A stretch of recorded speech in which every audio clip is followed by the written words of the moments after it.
Hello everyone. If you like this audiobook and want to listen to more, please consider subscribing. And if you like this video, like it as well, that it enjoy. The Fallout E. Rex explodes POV. The flight back to Team HQ was a special kind of awkward. Robot had been decapitated, twice, and my supposed girlfriend, Adam Eve, had immediately taken off after Invincible, to fucking console him. I mean, I get it. The new guy got his ass beat and got thrown around like a ragdoll by those green bastards. But she's my girlfriend. I got my ass beat too. Hell, I got knocked out cold and woke up to Robot's severed head rolling around like a fucking soccer ball. Where the hell was my consoling? Whatever. With Robot temporarily out of commission, uploading his consciousness into a backup body or whatever tech magic he does, it was just me and Kate on the hover cycle. Honestly, thank God. Sitting on a bike behind Robot's cold metal ass was always embarrassing anyway.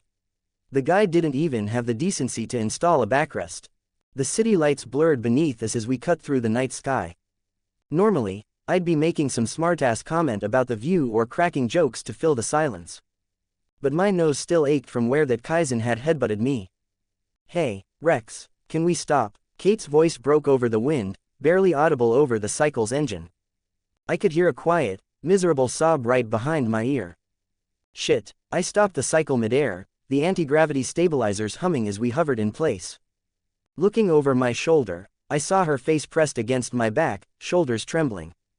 She was whimpering, and I could feel wet tears soaking through my costume. Wah, what's happening? I asked, trying to keep my voice steady. I quickly brought the cycle down, landing heavily in a dark, empty city park. The kickstand had barely touched grass before Kate practically tackled me off the bike. She buried her face into my chest, arms wrapping around me so tight I felt my already broken ribs creak in protest. She was shaking too, which was a first for me. I'm sorry, Rex, just let me hug you, she stuttered out between wet, heavy sobs. It's been so hard today, getting killed again and again. In such horrible ways. Right, her clones. She feels every single one of them die. Not just physically, but the phantom pain of dying over and over and over. And I'd been too wrapped up in my own bullshit to even think about what she was going through. I let out a heavy breath, wrapping my arms around her properly and gently rubbing circles on her back, trying to ground her. Hey, it's okay. You're safe with me, I murmured into her hair, voice softer than I'd ever used. I got you, Kate. She just sobbed harder, clutching me like I was the only solid thing in the world. God, what have I gotten myself into? I died 37 times today, she whispered against my chest. 37. I felt every single one. The bullets, the lasers, the explosions. One of me got stepped on by that dragon. Another got cut in half by debris. I felt my own spine snap, Rex. I felt my lungs collapse. I felt. Stop. I cut her off, pulling back just enough to look her in the eyes. Stop. You don't have to relive it. You're here and that's what matters. She hiccuped, wiping at her eyes with the back of her hand. I'm sorry, I know this is pathetic. I should be tougher than this. Robot never breaks down. Eve never. Fuck Robot. Fuck Eve, I said firmly. They didn't die 37 times today. You did. You're allowed to fall apart. She let out a wet laugh, burying her face back into my chest. You're such an asshole most of the time, she mumbled. But sometimes you say exactly the right thing. Yeah, well, don't get used to my friendly side, it ruins my assholish charm, I muttered, but I was smiling. We stayed like that for a while, just sitting in the middle of an empty park while the city hummed around us.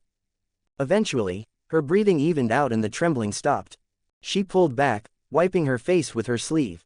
Okay, she said, voice still shaky but steadier. Okay, I'm good, let's get back before Robot sends out a search party. I nodded, helping her back onto the cycle. But as we took off into the night sky, I couldn't shake the feeling that something had fundamentally shifted between us, not the heated kind between Eve and me, but more like a closer and friendlier bond. And I had no fucking clue what to do about it. Nakame's POV. The soft, rhythmic strum of my biwa filled the dim wooden halls of the Infinity Castle.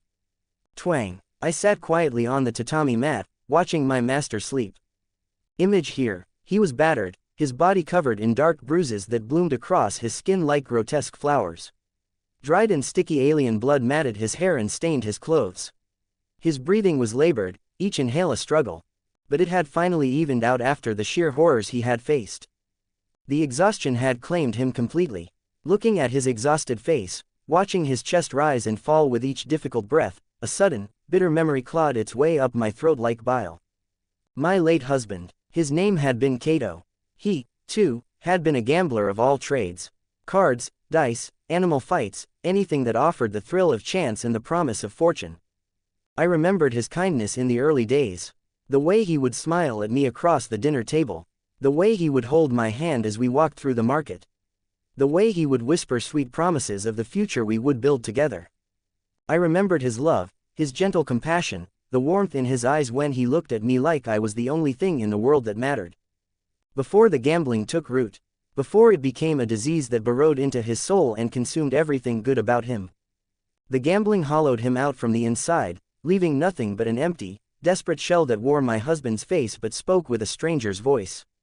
He had driven us both into a corner, spending every coin we had on foolish bets and impossible odds. He had sold our home, our possessions, everything we owned, chasing the phantom of one more big score that would fix everything. And when there was nothing left to sell, he had sold my performing kimono. That was the day something inside me broke. The day I realized the man I loved was gone, replaced by a monster who would sacrifice anything and anyone, for the next roll of the dice. The day I picked up that hammer from the blacksmith's shop and brought it down on his skull while he slept. Again, and again, and again, until there was nothing left but red and quiet. A shiver ran down my spine at the memory. I had felt nothing in that moment. Just emptiness. But now, centuries later, sitting in this impossible castle watching another gambler sleep, I felt that old wound tear open again. Seeing Master battered and blood-covered, driven to the absolute brink, by his willingness to risk everything for one more roll. It dragged my past regrets right to the surface. I could see Kato in him. I stopped playing my biwa, letting the silence fill the castle like water filling a grave. I folded my hands in my lap and closed my single eye, praying to whatever strange deity he worshipped. To this, RNGesus, he called upon with such fervent desperation. Master, I hope that God of yours gives you a chance to stop and look at those around you, I pleaded silently, my thoughts echoing through the empty halls. To see what this addiction is doing to you before it consumes you completely. I have already lost one person I cared for to gambling. I cannot, my heart cannot watch it happen again. I opened my eye, looking down at Master's sleeping face. So young and utterly unaware of the precipice he stood upon. I moved silently across the floorboards, knelt beside his sleeping form, reaching out to brush a strand of blood-matted hair from his forehead. His skin was warm beneath my touch, not like the cold skin of my mind. I leaned over, pressing a soft, lingering kiss to his bloody forehead. So warm, I muttered, the words barely a whisper. I let my head rest against the edge of the mattress, the bone-deep exhaustion of the past 2 days finally catching up to me. I had spent 48 hours maintaining the Infinity Castle's structure against Omni-Man's relentless assault. 48 hours of constant, grinding effort, rebuilding walls faster than he could destroy them, creating endless corridors and false paths to keep him lost and confused. 48 hours of protecting my master from a monster that could shatter mountains. I was tired, more tired than I had been in centuries. My eye felt heavy, the weight of exhaustion pressing down on me like a physical thing. I closed it, letting the darkness take me. Just for a moment. Just to rest. 3 comments 0 vote. First guest. I woke up from a full night's deep sleep, which only came after your body decided it was done with your shit. What a weird dream. Must be all that alien fumes rushing up my brain. I thought as I remembered flashes of the absurd meeting I had with RNGesus. Instinctively, I stretched my battered limbs as I sat up in bed and opened my mouth to let out a massive yawn, only to completely freeze midway through. Nakame was right there, sleeping soundly with her legs sprawled out awkwardly on the cold wooden floor, her head and hand resting gently on the sill of my bed. What, do demons even need to sleep? I stared at her as my brain tried to process the sheer absurdity of the image. Moving as slowly and quietly as possible, I carefully got up, making sure not to make a single sound. As I was about to leave the room, I quickly grabbed a blanket and gently draped it over her shoulders. Despite being completely exhausted and having dealt with the absolute nightmare of trapping Omni-Man in the castle and dealing with its destruction for 2 whole days, she'd still spent last night taking care of my broken ass.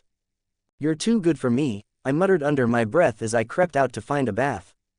Let me just state for the record, this place was the absolute worst place to navigate. Even just trying to find a damn toilet was an ordeal, let alone a whole hot spring. If it wasn't for my minimap ability, I would have been wandering this wooden labyrinth for the entire day. Once I finally found the hot water, I practically boiled myself alive, thoroughly scrubbing my skin raw to get rid of any lingering trace of dried flaxen blood. That alien shit gets everywhere. Not to mention my neat freak curse pushing me too hard to make every inch of my body clean. After the bath, I pressed a hand against my chest and gave my broken rib a cautious massage. Wait, I stopped rubbing. It was already feeling significantly better than last night. Must be the true hero trait working. The physical stat boost probably included natural healing, I thought, my face twisting into a scowl. Great, that goody two-shoes trait was actually useful. I dried myself off and got dressed in a simple white dress shirt with the sleeves folded up to the elbows, and a pair of black pants that were way more comfortable than the blood-soaked clothes I'd been wearing yesterday. I made my way back to the master room, fully expecting Nakame to still be out cold, only to find her already awake, changing the bloodstained sheet and making the bed. You should rest more, I said, stepping up to take the other half of the blanket and folding it with her. You don't have to be so worried for me, master. That, immortals, flesh is very beneficial for me, though only a few kilos of it remain, she said, her tone sounding a bit downcast. My brain short-circuited at the statement. Yikes, I completely forgot under all this domestic bliss that she's a literal flesh-eating demon. Right, of course, I'm having a discussion about running low on superhero meat, first thing in the morning. My life is so fucking weird. Pushing that horrifying realization to the back of my mind, I focused on our actual logistics. Speaking of food, we still haven't secured any actual food supplies for me, not to mention medicines in case something goes wrong, and I really need to get a phone so I can figure out what's happening in the outside world. I stood there musing over what could be done as my mind drifted to the random consumables still sitting in my item space. Could I maybe sell them for some quick cash? Who wouldn't pay top dollar on the black market for magic steroids or defense candy? Before I could even finish justifying my plan, a loud gurgling noise erupted from my empty stomach, completely derailing my train of thought. I guess foraging for food it is, I sighed heavily. Nakame looked up at me then, having finished making the bed. Master, I have some happy news for you. That immediately pulled my attention. Now that my blood demon art has acclimatized with this new dimension, I was able to let out a few of my familiars across the city where you last fought those aliens, she continued, her tone a bit proud of her achievement. Now I can control where my gates open to instead of it being random. Hearing the news, a smile of relief broke out on my face. Thank RNGesus, I was seriously worried I'd accidentally jumped straight into GDA headquarters this time. You really are a lifesaver, Nakame. She formed a gentle, rare smile at my praise. With a swift, elegant strum of her biwa's strings, she opened the tatami door right in front of us that led to the outside world.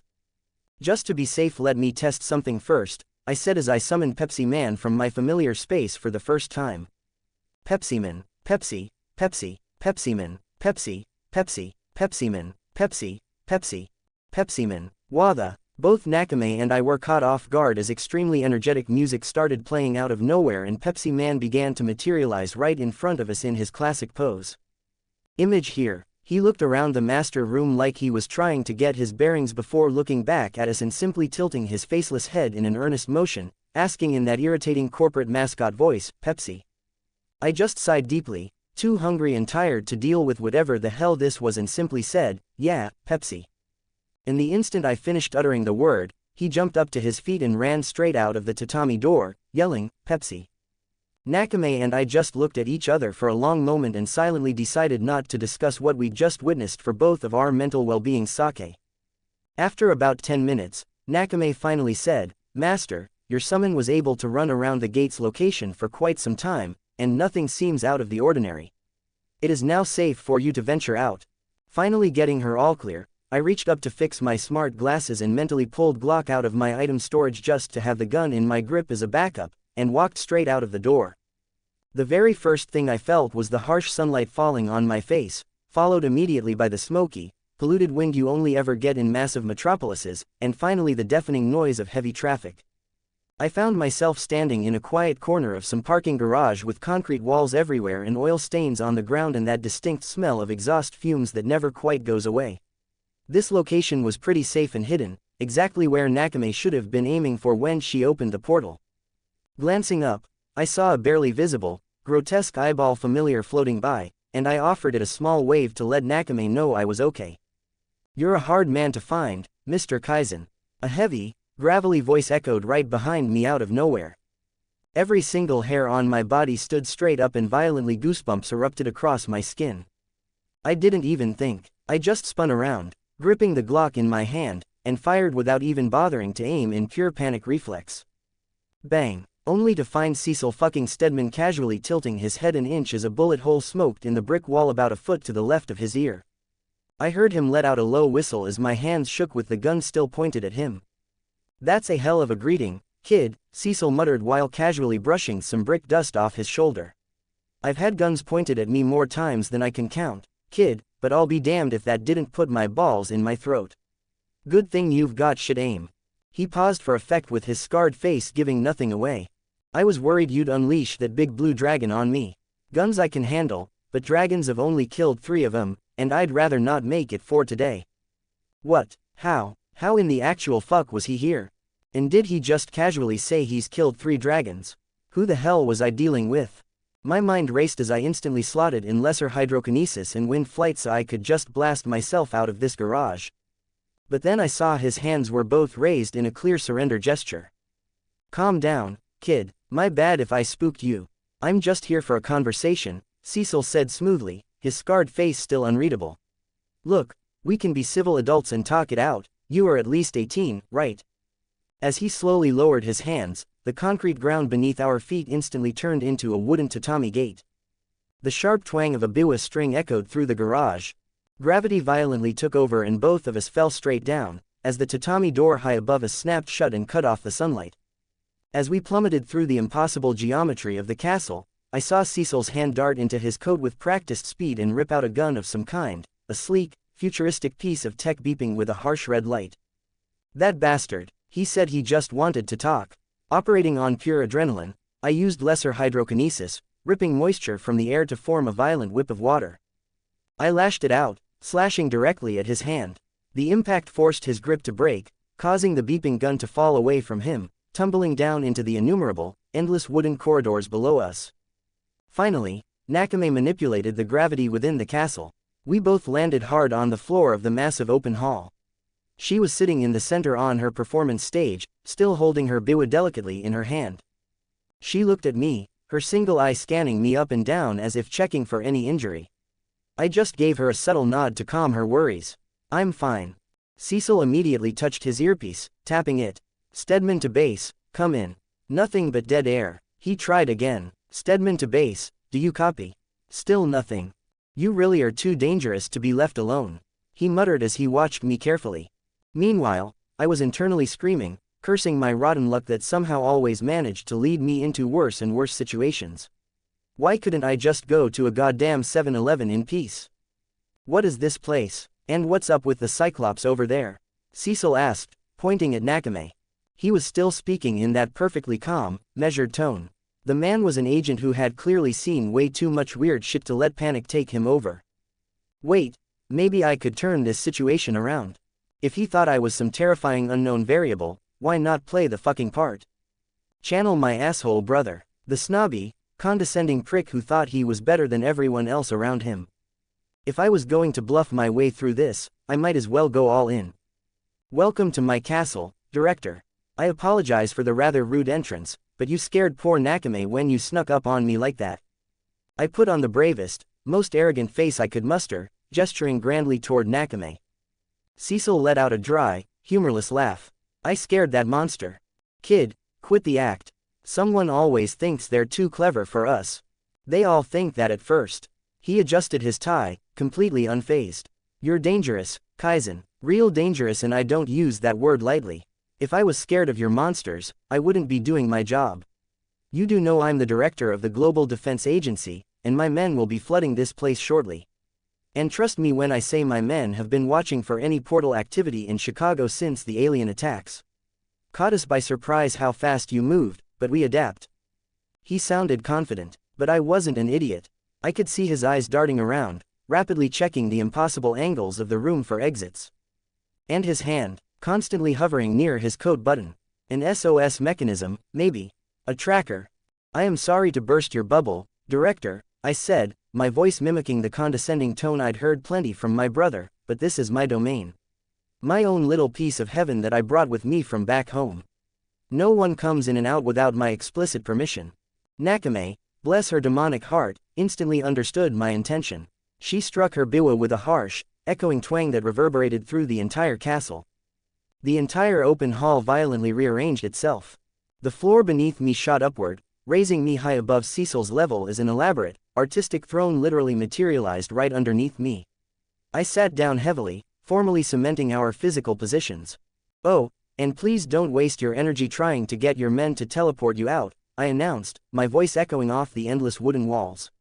I casually folded one leg over the other, resting my chin on my left hand as I looked down on the director of the GDA. This place is a sanctuary. One that simply can't be tarnished by lesser powers like yours. Cecil reached into his coat and I immediately tensed up while preparing to defend myself. He pulled out a cigar, calmly lit it with a small lighter and took a long, slow drag while the smoke curled up from his lips. As the smoke drifted through the air, he looked up at me and said, "All right kid, let's talk shop. 42 comments 0 vote. Let a brother hold $1. All right, kid, let's talk shop." Single quote ... What in the fuck was wrong with this guy? I was momentarily stunned. I sat there on my artistic throne, staring down at Cecil Steedman, the director of the Global Defense Agency, and my brain simply refused to compute the sheer audacity of this man. He was sitting in an interdimensional Japanese castle, having just been magically abducted by a flesh-eating demon with a biwa, surrounded by impossible, gravity-defying geometry. And he was treating this like a Tuesday morning budget meeting at corporate. But I was way too deep into this shit to give up the act now. I had to match his freak.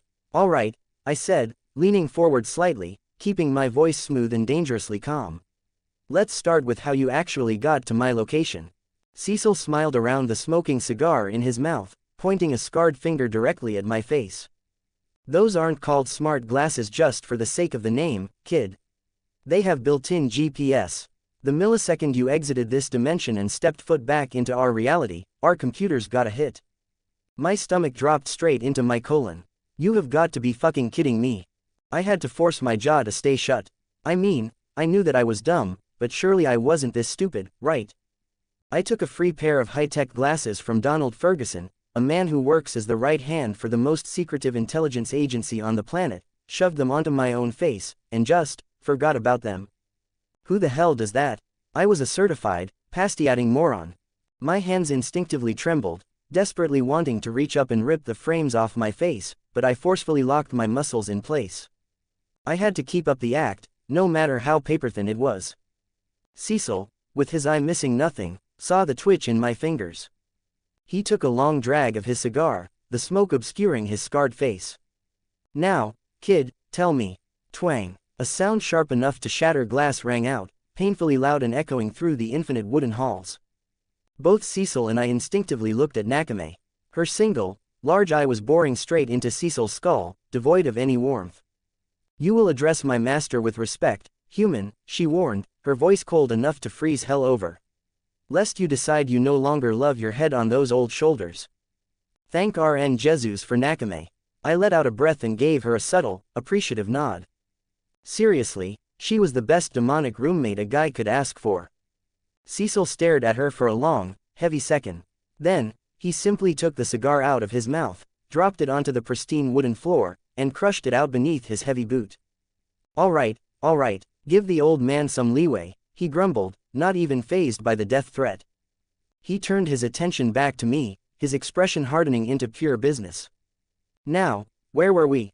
Ah, right, Mr. Kaisen, you haven't been honest with me, have you?" "Yeah, because being totally honest with a paranoid spymaster is such a virtue." I just sighed, rolling my eyes beneath the lenses of my traitorous glasses. "I had to do what I had to do. Your methods were very famous back home. You aren't exactly known for playing nice. So, I had to get creative. Cecil's faint smile dimmed a fraction. He studied me for a beat, the gears clearly turning in his head. You've been muttering about, back home, a lot. You did it in holding, you do it now. Not to mention those ramblings my men heard about you praying to some god of chance. He leaned forward slightly. Tell me, Mr. Kaisen, why did you really try to kill my guardians of the globe? And why the hell did you throw Omni-Man into an alien portal on live television? I already told you this before, didn't I? It was Omni-Man who attacked them. I kept my voice level. Your precious guardians would all be buried 6 feet under right now if not for my interference. But I'm sure you already knew this after the fact, didn't you? After all, Damien Darkblood must have already tipped you off about the real culprit. Seeing no confirmation from him, I decided to continue talking with a laugh. Ha, Cecil Steedman, the man who once believed in justice and fairness but is now just a morally gray spymaster doing whatever is necessary to make sure that humanity survives to see the next day alive. I let some genuine emotion bleed into my voice. Slowly killing your own morals and principles, choking them to death as each heinous act goes by without consequence. That director Radcliffe messed you up real bad, didn't he? Now Cecil was genuinely surprised. You could see it clearly in his eyes. How do you know any of this? Did you read my mind somehow? No, I had that vulnerability taken care of. Are you from the future maybe? But even that doesn't explain. He trailed off, starting to pace. I stopped his pacing by raising my hand dramatically to draw his full attention back to me. Director Steedman, I'm what you might call an unexpected guest, well, the very first guest of this particular type really. I chose my words carefully. I am not originally of this world but rather from another universe entirely. Cecil opened his mouth, probably going to make some joke about me being seriously ballsy enough to expect him to believe something like that. But seeing the certainty and conviction in my eyes, he stopped himself and asked again more seriously. Even if I were to believe that outrageous claim, that still doesn't explain how you could possibly know all of these classified details about my personal history. Ah, so now for the final bait to really hook him in. Oh, but I do know everything, Director. After all, I've lived through all of this before in my own world. I grinned. I'm from what you might call a parallel world where everything is similar except for very small details here and there that change the outcomes. I took a breath. In my original world, Omni-Man killed all of his fellow guardians. Pushed Invincible nearly to death before flying off into space.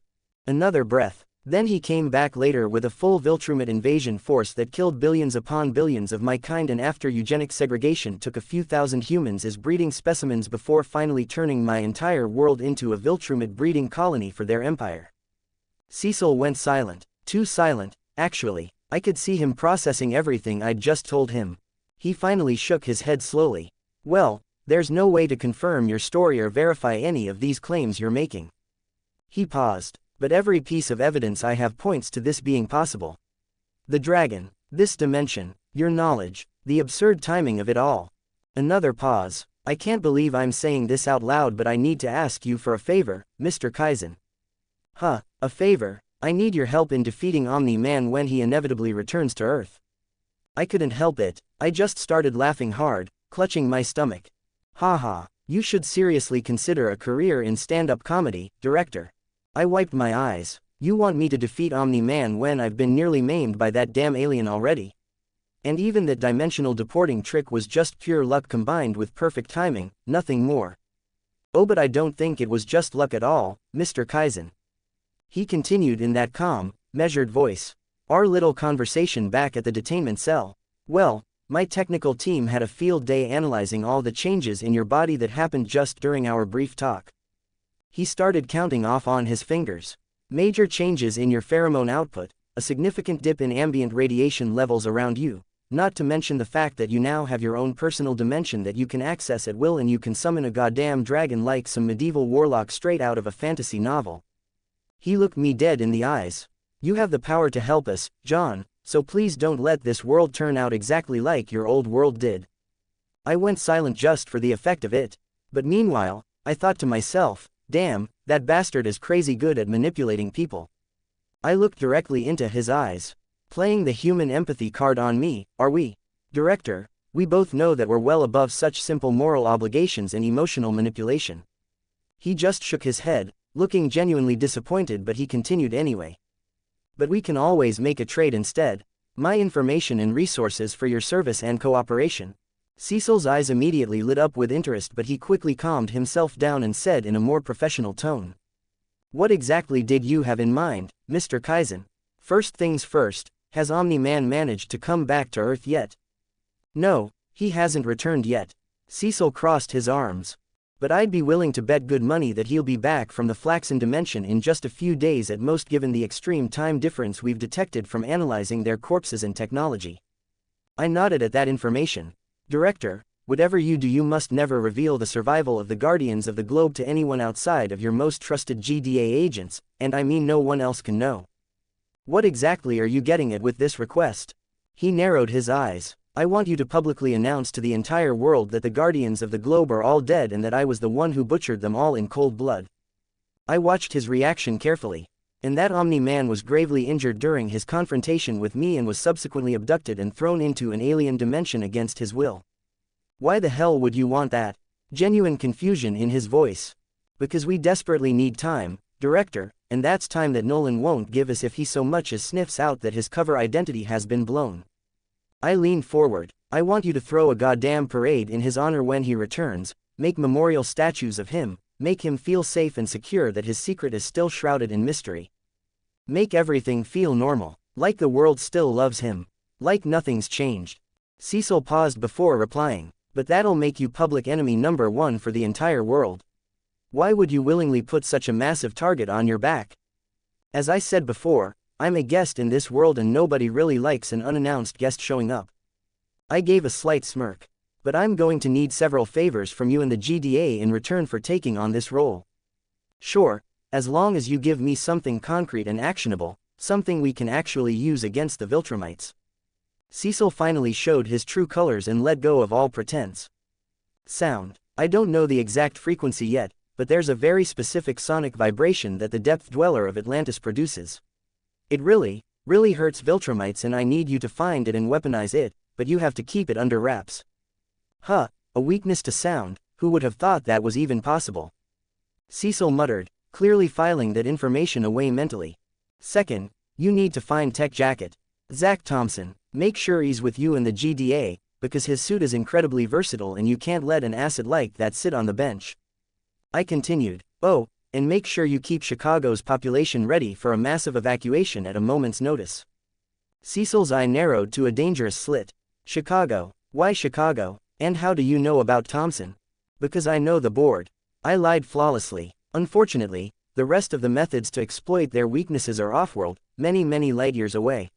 You're going to need all the heavy hitters you can get. Cecil was silent for a long moment, processing the intel dump. Finally, he let out a dry breath. All right, questionable nobility aside, what do you need in return? I didn't say a word. I just looked at Nakame. She dropped her hand across the strings of her biwa. Twang. The floor beneath Cecil vanished. He fell straight through a newly opened tatami gate. The echoing halls of the Infinity Castle instantly replaced by the deafening roar of crashing waves. He found himself stumbling on the extreme, jagged edge of a massive cliff, looking down at the violent, churning sea hundreds of feet below. The salty wind whipped at his coat. A second later, I stepped out from another tatami door suspended in the air right behind him, walking casually with my Glock still gripped in my hand.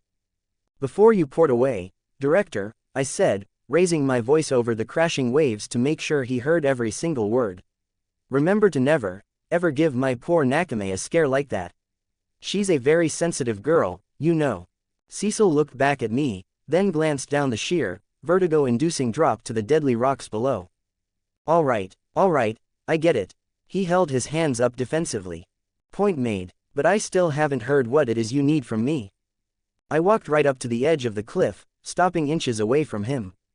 I looked the most powerful man in the world dead in the eyes, lowered my gun, smiled warmly, extended an empty hand, and asked the realest question of my entire life. Let a brother hold $1. Cecil just stared at my empty palm. His brain entirely failed to process the sheer tonal whiplash. After about half an hour of incredibly surreal negotiations standing on a windy cliff, we finally reached an agreement. I opened a tatami door floating in the air, ready to step back into the safety of the castle.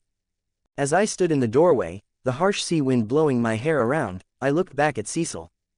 Oh, By the way, I said casually, your invisible agents must be incredibly thirsty, standing around in that alleyway barricade all this time waiting for you. Cecil frowned. What are you talking about? Tell them to have a drink on me. I closed the door right in his face. Meanwhile, back in the alleyway, Cecil reappeared with a teleportation flash, catching his breath as the GDA strike team immediately dropped their cloaking devices, heavily armed and surrounding the perimeter. The soldiers wore tactical armor, helmets with built-in HUDs, advanced rifles with laser sights. Standard GDA Black Ops loadout. Director. One of the soldiers called out, rushing forward. Are you all right? We couldn't track your signal. Before Cecil could even answer, a strange, wet-slapping sound echoed from the mouth of the alley. The entire strike team raised their rifles, lasers pointing directly at the disturbance. Coming to a full, cartoonish sprint down the pavement was a faceless, humanoid man whose body was split diagonally in metallic silver and bright blue. Slapped right on the center of his chest was a massive, glowing Pepsi logo. He was pushing a rattling shopping cart entirely filled with ice-cold sodas. Pepsi Man slowly tilted his faceless head to the side, holding up an ice-cold can. Pepsi. 61 comments 0 vote. The Spymaster's headache. Cecil Steedman's POV. With a sharp, crackling flash of blue teleportation light, I was finally back in the Pentagon's subbasement. The air smelled like ozone and stale coffee. I was standing in the very center of the Global Defense Agency's main operational hub. The most heavily fortified and technologically advanced room on the face of the Earth. Normally, this room was a beehive of constant, low-level panic. Today, it was dead silent. I blinked away the spots in my vision, only to realize that every single analyst, technician, and heavily armed guard had stopped whatever they were doing to stare directly at me. Actually, no, they weren't staring at me. They were staring at the faceless, metallic blue and silver corporate mascot casually strolling out of the teleportation pad right behind me, looking around the most secure facility on the planet with the innocent curiosity of a 5-year-old at a petting zoo. I felt a migraine the size of Texas start drilling directly into the back of my skull. I pinched the bridge of my nose, hard, trying to stave off the pressure building behind my eyes. All right, people, back to your goddamn consoles. I barked, my voice echoing harshly across the command center. It's not like we haven't seen weird shit before. The room slowly unspooled back into motion, though half the staff were still stealing nervous glances at the mascot. Donald Ferguson walked up to me, meticulously adjusting his glasses. He looked at Pepsi Man, then at me. Sir, Donald started, his voice flat and professionally monotone. I like that about the man. Is it safe to bring an unknown biological, or possibly ontological, entity, back to HQ? Not to mention, we'll need to run a full quarantine and infection panel on you immediately. There's no telling what microscopic pathogens you were exposed to, in that alternate dimension. I just grunted. The immediate assumption that I was carrying a microscopic interdimensional plague was exactly why Donald was my right-hand man. The mascot is on a probationary visit, I said, rubbing my scarred jaw. His master lent him to us to find out the limit of corporate greed, as the kid put it. See how far a mascot can be pushed before he breaks, and if he passes the test, put him in for the candidacy for the new hero team we're building. Donald looked at the mascot. Pepsi Man stared back. Without making a single sound, the metallic entity reached God knows where and produced a perfectly chilled can of soda, and offered it to Donald. Donald didn't even flinch. He just reached into his suit, pulled out a sterile plastic evidence bag, dropped the can in, and sealed it airtight. I held back a tired groan. This was just the tip of the iceberg with this kid. Oh, and Donald, I added. Give Kaisen the standard alien package with fake IDs, papers, you know the works. Also, take my personal Alpha Black slush fund and transfer it to a protective custody account under his name. Set a temporary spending limit of $50 million. Donald's steps faltered for a fraction of a second, his fingers tightening slightly on the evidence bag. But I raised a finger to cut him off. It'll be easier to track his movements if we get him to use our money rather than let him loot it from some innocent citizen. That was honestly the least weird order I was going to give him today. Second, take these, I said, tossing him a worn-out container filled with bizarre and highly questionable green sludge pills the kid had handed off to me during our negotiations. Have the lab run a full chemical breakdown. I want to know exactly what these narcotics are made of and see if we can reproduce them. Donald dropped it in another evidence bag of his. We kept walking toward the secure war room, leaving the mascot to wander the cafeteria level under heavy guard. "Third thing on the list, Donald," I said while keeping my eyes fixed straight ahead. "I want you to pull the Mer Twins from their current holding facility and prepare them for a direct handover. Kaisen wants them and he wants them intact." Donald actually stopped walking for a second and stared at my back like I had suddenly grown a second head. "The Mer Twins, sir?" Donald asked, and his voice actually cracked a little bit. "We are handing over two of the most dangerous villains to a highly volatile party." I stopped and turned around to look at him. I was tired and I did not have the energy to debate the ethics of my decisions today. "I know exactly how insane it sounds, Donald," I told him while rubbing the bridge of my nose. "Just forge the paperwork and make it happen." The kid instead tossed over a potential resource. "Which reminds me, fourth thing on the agenda. I need you to put a covert task force on an upstate college student named D.A. Sinclair." Donald caught back up to me and pulled out his tablet to take notes. "A college student, sir? Did this Sinclair do something to warrant a GDA task force?" Kaisen was extremely specific about that one, I grumbled as we turned the corner towards the war room. "Find the kid and detain him quietly before he kills any more college students for his twisted little science projects. Bag him and see if we can put his RNGesus to good use." Donald nodded and tapped rapidly on his screen. "Understood. Is there a fifth order, sir?" "Unfortunately yes," I sighed and rubbed my bad eye. "I need you to find and keep tabs on a man named Angstrom Levy. I want 24-hour surveillance, but we only observe him. Do not engage him in any capacity and absolutely do not let him see our agents." Kaisen made it explicitly clear that if we spook this guy even a fraction of an inch, he will run so far we will never even catch a whiff of his scent again. Donald finished typing and looked at me with deeply concerned expression. "Sir, if you do not mind me asking," Donald said quietly, "how exactly does this boy know about secret science projects and completely unrecorded individuals?" If I knew the answer to that, Donald the First would not be popping antacids like they were candy, I muttered and kept walking down the hall. We can only assume his words of coming from a parallel universe hold some truth to it. "What's your read on the boy, sir?" Donald asked quietly, keeping pace. I thought about the kid. The arrogant smirk, the impossible shifting castle, the way his hands had minutely trembled when he realized the smart glasses were tracking him. "He's a sloppy kid wearing a mastermind suit," I muttered. "He acts like a criminal mastermind, but his eyes still have innocence in them. The bravado is a shield. He's a functional sociopath operating on pure adrenaline. If his story holds water, he's from a parallel universe where humanity got slaughtered by the Viltrum Empire. I don't take that lightly, even if half of what he says is bullshit." I paused as the heavy steel doors hissed open for us, sealing us inside the soundproof war room. Not to mention he has a Japanese Cyclops for a servant, and they are incredibly protective of each other. It almost makes me buy his whole refugee story. But most importantly, I think he's some kind of warlock, borrowing power from some god of RNGesus, Donald interrupted abruptly. I stopped and looked at him. "Excuse me, RNGesus, sir," Donald repeated, pushing his glasses up the bridge of his nose. "That's the name he was screaming in the holding cell and on the jet." I let out a slow, tired breath. "Right, perfect. Whatever the hell it is, we put a few of our chips on this unannounced guest for now. We observe him, we map his psychological profile, and we figure out exactly what his weakness is before he realizes he has one." "Understood," Donald said, stepping up to the digital map on the war room table. "Sir, what about Mark and Debbie Grayson?" After seeing Nolan shoved through an alien dimension by an energy weapon that carved Chicago itself, they're disturbed. Debbie's barely holding it together and Mark won't talk to anyone. I rubbed my face hard, feeling every single one of my years dragging me down. God, the Global Defense Agency, now reduced to family therapy support, I muttered bitterly. "All right, we keep the Guardians, true condition strictly under wraps. They're still in induced comas, most of them on death's door. Red Rush and Darkwing might not make it through the week. We must maintain a heavy watch for Nolan's re-entry into our reality." I looked down at the digital map of the globe spinning on the table. I had to make the hard call. The ugly call. And Donald, prepare a press release for the media. The Guardians of the Globe were mass murdered. "Sir." Name of the prime suspect. John Kaisen. Donald's eyes widened, his professional composure finally cracking. "Sir, you just gave the boy $50 million.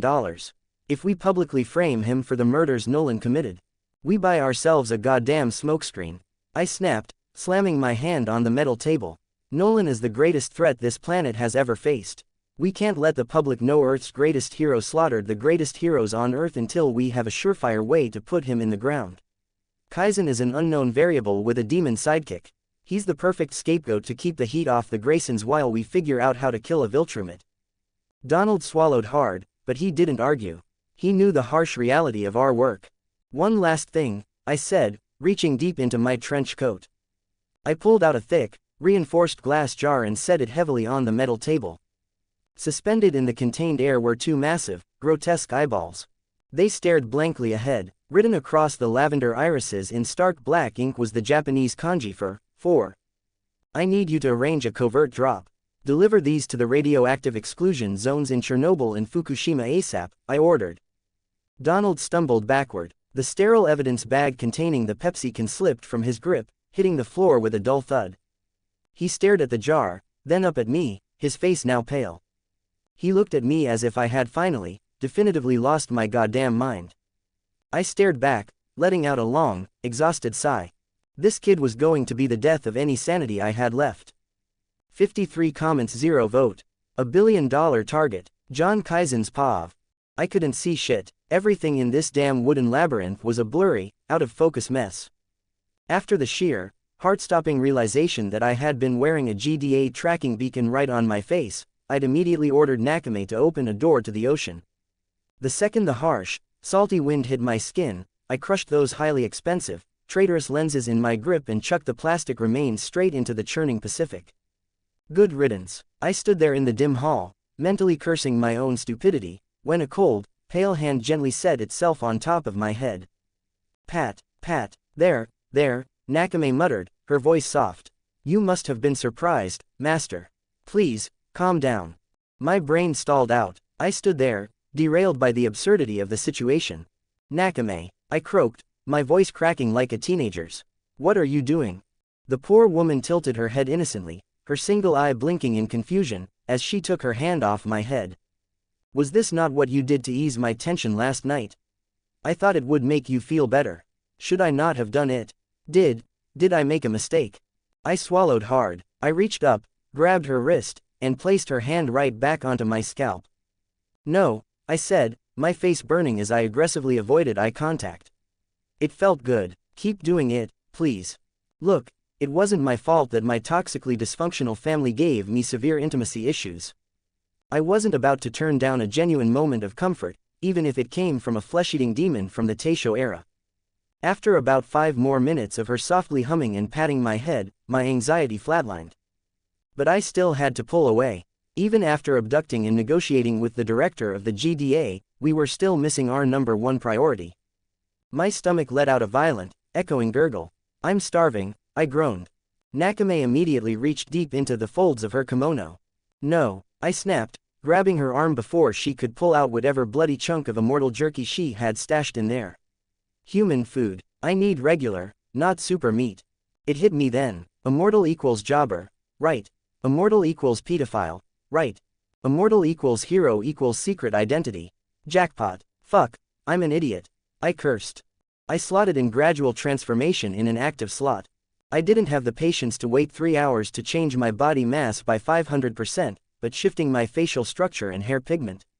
That took maybe half an hour. By the time the skill finished doing its creepy, bone-altering work, I was a completely different person. Gone were the blonde hair, replaced by a pitch-black crew cut. My facial structure shifted entirely, cheekbones higher, jawline sharper and nose bridge more pronounced.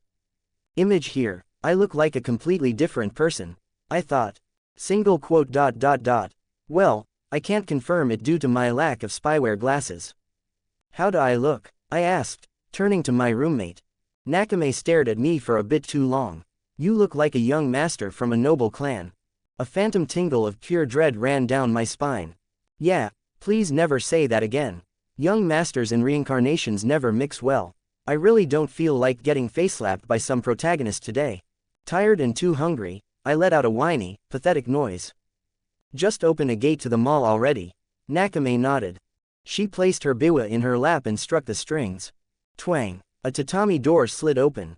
I pulled Soul Solid from my item storage, gripping the cane tight just in case some GDA kill squad was waiting on the other side. Nothing happened for a few minutes. The coast was clear. I stepped through the door, immediately bombarded by the blinding neon signs of the local mall. I stumbled blindly through the crowds, bumping into shoulders and muttering apologies until a security guard took pity on me and pointed me toward an optometry kiosk. "How may I help you today?" a pleasant voice asked. "Please, ma'am," I sighed, gripping the edge of the glass counter. "You gotta help me. I lost my glasses and I can't see for shit." I heard a light giggle as a hand grabbed my arm, gently leading me to a padded seat. "Don't worry, sir. It's not the first time someone has come to us with this exact problem." She ran me through a couple of quick vision tests. A minute later, she slid a pair of test frames onto my face. Like a switch being flipped, my vision snapped from a blurry mess of colors to crisp clarity. I blinked against the sudden sharpness of my vision, and as I opened my mouth to thank her, only to freeze completely. Standing right in front of me, wearing a normal retail uniform, was a girl with a sharp bob cut and distinct Asian features. It was Duplicate. One of the members of the teen team was fitting my prescription. My heart tried to jump straight out of my throat, but the iron nerves trait clamped down instantly. The sheer panic evaporated, locking my composure into place before I could blurt out her hero name and get branded as a superhuman stalker. I leaned back in the chair, projecting total ease. "Wow, I didn't know my helper was such a beauty." She giggled, playfully punching my shoulder. "Boy, you play too much." She went back to work, pulling different frames from the display walls. We went through modern sleek designs, bedazzled nightmares, and giant, thick-rimmed Edna spectacles. Every time she swapped a pair, she leaned in close. "You really have beautiful eyes, mister." She trailed off, leaving the opening. Taking the clue, I said, "Joestar. Joseph Joestar, but my friends call me Jojo." "Wow, now that's a unique name." She smiled, adjusting the bridge of a new frame. "By the way, you can call me Kate." I smiled back. What can I say? My parents had unique taste, Kate. She picked up the final frame, leaning in so close I could feel the warmth radiating off her. She slipped the glasses onto my face and didn't pull back immediately. "You smell really good, Joseph," she murmured. "What's your secret?" I sent a silent prayer of thanks to RNGesus for the musk trait. "It's just me getting nervous from standing next to such a pretty lady." Kate finally blushed, giggling as she stepped back. I checked the mirror. The T-shade style with slightly tinted lenses looked perfect. It completed the whole enigmatic bastard aesthetic I was going for. "You really know your glasses, Kate. I'll take a dozen of these, please." I pulled Cecil's sleek black GDA card from my pocket, half expecting the card to be blocked or worse, the terminal to explode when I swiped it. The transaction approved perfectly. She printed the receipt, bagging up the remaining 11 pairs. "You're one remarkable customer, Mr. Joestar. Here, call me." She slipped a piece of paper with her number scribbled on it directly into my hand. "You bet I will, Kate." As we were in the middle of our flirting, I heard a coughing sound come from my connection with Nakame. "Are you sick, Nakame?" I asked internally. "Is that even possible for demons?" "I am perfectly fine, master," her voice replied, sharp and devoid of its usual warmth. "It is simply that there are a lot of pests buzzing around." Weird, I thought. Guess I need to buy bug spray. As I walked away from Kate's kiosk, I wondered why the hell a teenage superhero needed a part-time retail job. Did the GDA not pay these kids? That's messed up. Whatever. I had bigger priorities. The food court. I hit the buffet harder than Nolan hit Immortal. I piled one of everything onto my plate, forming a structural hazard of meat, carbs, and grease. The other customers stared at me in open disgust, but the staff didn't even blink. Poor staff must have seen some shit. Given the sheer amount of superpowers in this universe, a guy eating 5 times his body weight probably didn't even crack the top 10 weirdest things they'd seen this week. I abandoned every single table manner I had ever learned. I ate like a mukbang YouTuber doing a speedrun. My mother would have literally passed out from the shock of seeing it. Fully satiated, I paid the bill and wandered over to the clothing store. I needed to find something for Nakame. She'd been wearing the same kimono for days now. I was browsing the racks when the massive TV array mounted above the registers flared red. Breaking news. The anchor looked devastated. With a heavy heart, Channel 9 must report the unthinkable. The Guardians of the Globe have been killed. The entire store went dead silent. Shoppers froze in the aisles. They were martyred in the field of battle, the anchor continued, her voice shaking.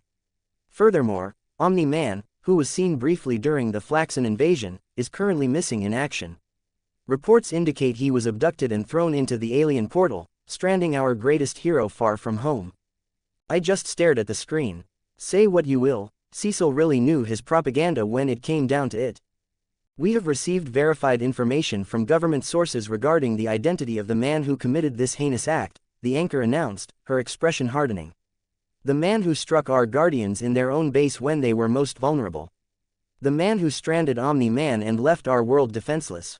A massive, high-definition photo flashed across the broadcast. It was me, laughing cockily, riding on the back of the Blue Eyes White Dragon. This man is John Kaisen. I repeat, the barbaric terrorist responsible is John Kaisen. The government has announced an unprecedented global bounty for his capture. $1 billion. Dead or alive. The screen shifted to show a wanted poster. It looked like something straight out of One Piece. Damn, I thought, adjusting my new glasses. They really caught my good side. I wonder if I can ask Cecil to get that framed for the castle. Master, you seem awfully calm, given that you have painted a target on yourself for the entire planet. Nakame's voice echoed through our connection, thick with worry. You can't win big unless you risk big, my dear Nakame. And then, right on cue. Ting. The crisp, blissful chime of the gacha interface booted up in my mind. I took a slow, deep breath. Feat achieved. Kidnap the director of GDA. Reward. +1x gold random gacha ticket. Feat achieved. Make a deal with GDA. Reward. +1x gold random gacha ticket. Feat achieved. Flirting with a hero. Reward. +1x bronze random gacha ticket. Feat achieved. Become the most wanted man in the world. Reward. +1x diamond random gacha ticket. I ignore the notifications, turning back to the changing room mirrors, holding up a bright floral sundress in my left hand and a comfortable pink tracksuit in my right. So, I said out loud to the empty aisle. Which one would Nakame like? I just grabbed both. Nakame deserved options. 42 comments 0 vote. Act of random kindness. Done with all my shopping, I walked out of the mall looking like a pack mule. $1 billion bounty will do that to a guy. Master, you must be uncomfortable carrying all those bags. Please come back to the castle. It's not safe out there, now that you have a bounty on your head. Nakame's voice echoed in my mind, filled with worry. I moved into a secluded, dimly lit alleyway. With a familiar twang echoing softly from the ether, a tatami door slid open against the brick wall. I dumped all my purchases, the clothes, the stockpiled rations, and the medicine, right onto the wooden floor of the Infinity Castle. But I didn't step through. Nakame, I think I'll go for a walk, I muttered softly to the empty alley. It's been one thing after another since I entered this world. It's finally nice to enjoy some peace. Even across the gate, I could see her hesitation, her single eye looking at me with concern. Master, don't you think it'd be best to be safe with me? Even with your disguise. Thank you for worrying, Nakame, I interrupted gently. But I really need to be among people right now. Even if it's just to feel a bit of normalcy among all these weird things happening. She bowed her head gracefully, submitting to my request. As master wishes, but do know I am always available at your beck and call. The door slid shut, blending back into the brick wall until it vanished completely. Damn, she's really good to me. My chest suddenly tightened with a familiar warmth. Shaking my head as I stepped out of the alley to take in the city nightlife. It was surreal. I was currently the most wanted man on the face of the earth. Cecil Steedman and the Global Defense Agency had literally put $1 billion on my head, albeit at my request. Yet here I was, walking down the street with a brand new face, blending right in with the crowd. The night air was cool against my skin, carrying the scent of fried food from nearby restaurants. People were walking around, kids were giggling outside a diner, lovers were holding hands, some corporate asshole screaming at his secretary over the phone. A group of teenagers skateboarded past, their wheels clattering against the pavement. There was even a homeless man sitting on the corner, holding out a crumpled paper cup. I stopped. Without really thinking about it, I reached into my jacket, pulled out the high-calorie energy bars I'd bought for myself, and dropped them into the guy's cup along with a crisp $50 bill from the cash I'd just taken out of Cecil's slush fund. God bless you, son, the man rasped, looking at the food and cash like I'd handed him gold. I just nodded and kept walking. Huh, getting killed really does change a person, I mused. Ting. Feat achieved. Commit your first good deed in this universe. Reward. Plus 1x bronze random gacha ticket. A sharp, high-definition chime rang out in my mind. I just absent-mindedly rolled it, not even feeling much excitement, wanting to feel the piece a bit longer. D20 roll. 8 nothing happens. The cursed ticket. Uncommon item. Fancy your chances. A ticket that, when torn, spins the curse roulette for the user, and automatically applies the result in the ticket they would have gotten to the recipient. I stopped mid-stride. Wait, what? I helped someone, and got a cursed ticket for it. This is a fucked up joke even for you RNGesus. The irony wasn't lost on me, doing something decent for once and getting a literal curse in return. After a few hours of just roaming around, I finally reached Englewood. The neighborhood changed as the buildings got shorter and more rundown, with flickering streetlights casting uneven shadows. I was finally ready to go back to the castle. Bang, bang, rat-a-tat-a-tat. The heavy, unmistakable sound of automatic gunfire shattered the peaceful night air. My casual attitude vanished in a second as alertness took over. I sprinted around the corner, my boots skidding against the pavement as my new T-shades nearly flew off my face from the sudden movement. I took one look down the adjacent street and immediately assessed the absolute clusterfuck in front of me. A massive man made entirely of jagged, gray rock, wearing nothing but a pair of torn pants, had just crashed through a second-story window, causing shards of glass to rain down. He landed heavily on the street, clutching a small kid tightly to his chest. The impact cracked the asphalt beneath his feet. A dozen suited crooks poured out of the woodwork, raising assault rifles and submachine guns. "Light him the fuck up," one of the goons screamed. "Die, you rocky piece of shit," another yelled, already squeezing the trigger. They didn't hesitate as they unleashed an unrelenting hail of lead. The rocky man hunched over, curling his massive body to shield the little girl under him, taking every single bullet squarely in the back. But even with his stone hide, the sustained fire was doing damage. I could see chips flying off him, as fine cracks spread across his body. Wait, is that Titan? Then that must be his daughter. No, not Aga. I didn't have time to overthink this. I quickly slotted in lesser hydrokinesis and wind flight abilities as I launched myself off the pavement, taking flight. And immediately fucked it up. I overshot the trajectory completely, rocketing way too high and nearly eating the brick facade of a high-rise building. Like I said before, I was a dangerous idiot when it came to using these abilities. I quickly pulled the temperance card from my item storage and activated it. A wave of crystal clear focus washed over my brain. Combined with iron nerves, I finally felt the chaotic air currents under my control. I could sense every eddy and swirl and feel them respond to my will like extensions of my own limbs. I nudged my momentum, guiding myself smoothly through the air until I was hovering directly above the group of heavily armed thugs. Time to make it rain.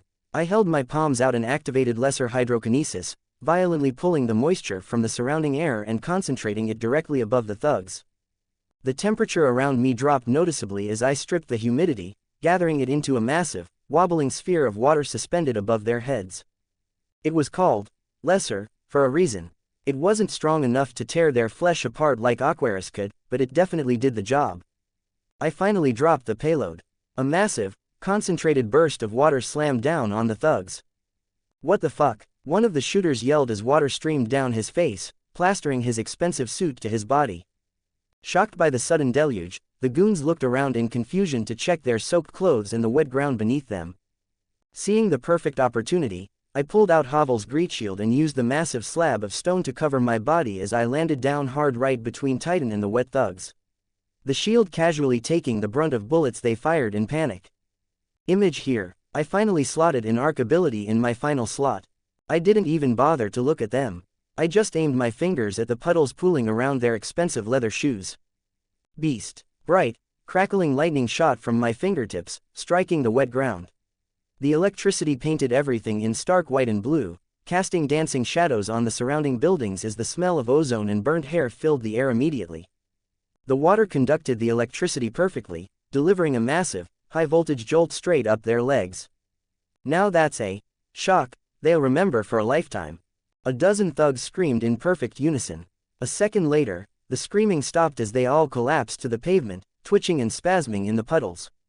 Silence fell over the street, save for the crackle of residual electricity. Behind me, Titan slowly uncurled from his protective stance.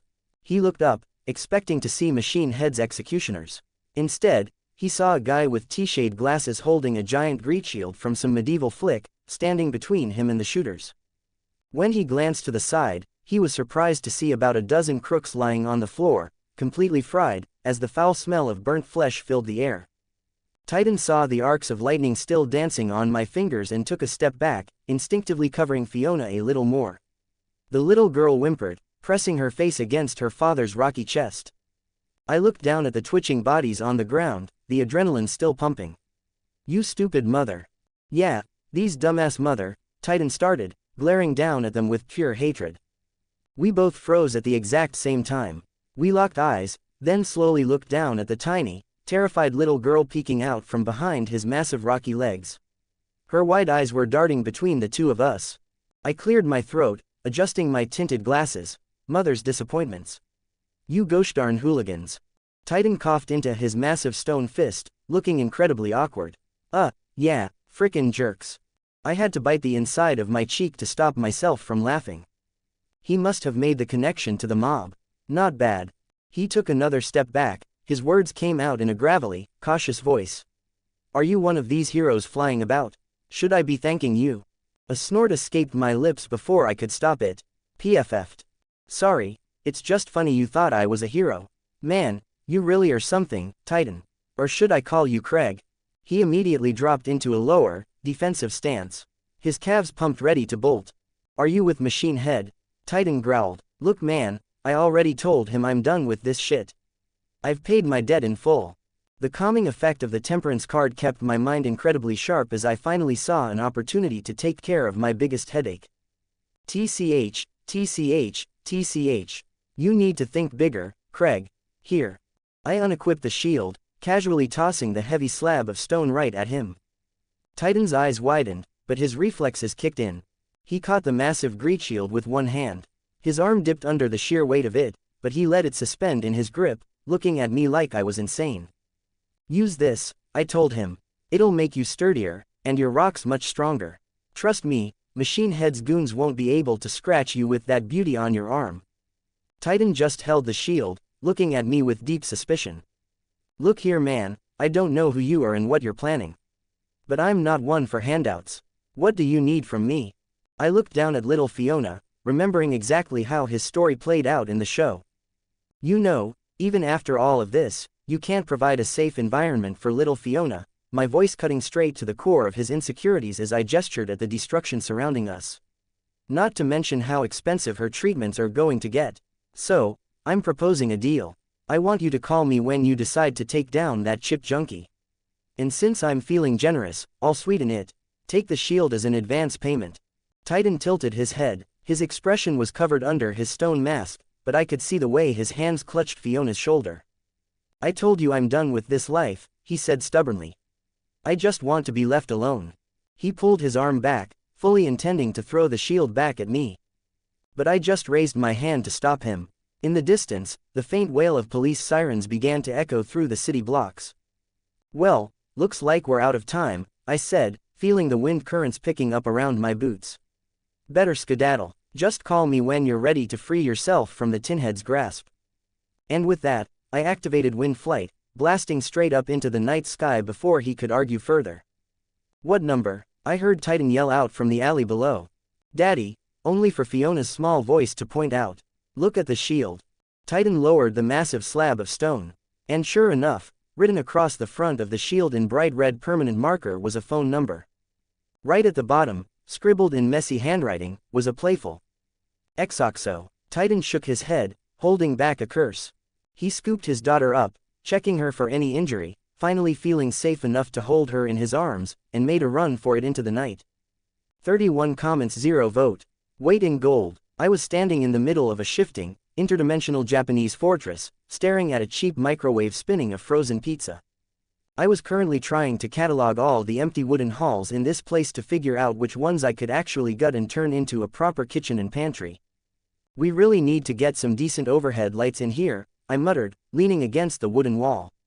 "I bought, 2 dozen battery packs at the mall, but we're gonna need actual wiring if we don't want to live like cavemen." And you're absolutely sure you checked my clothes for any bugs Cecil might have planted?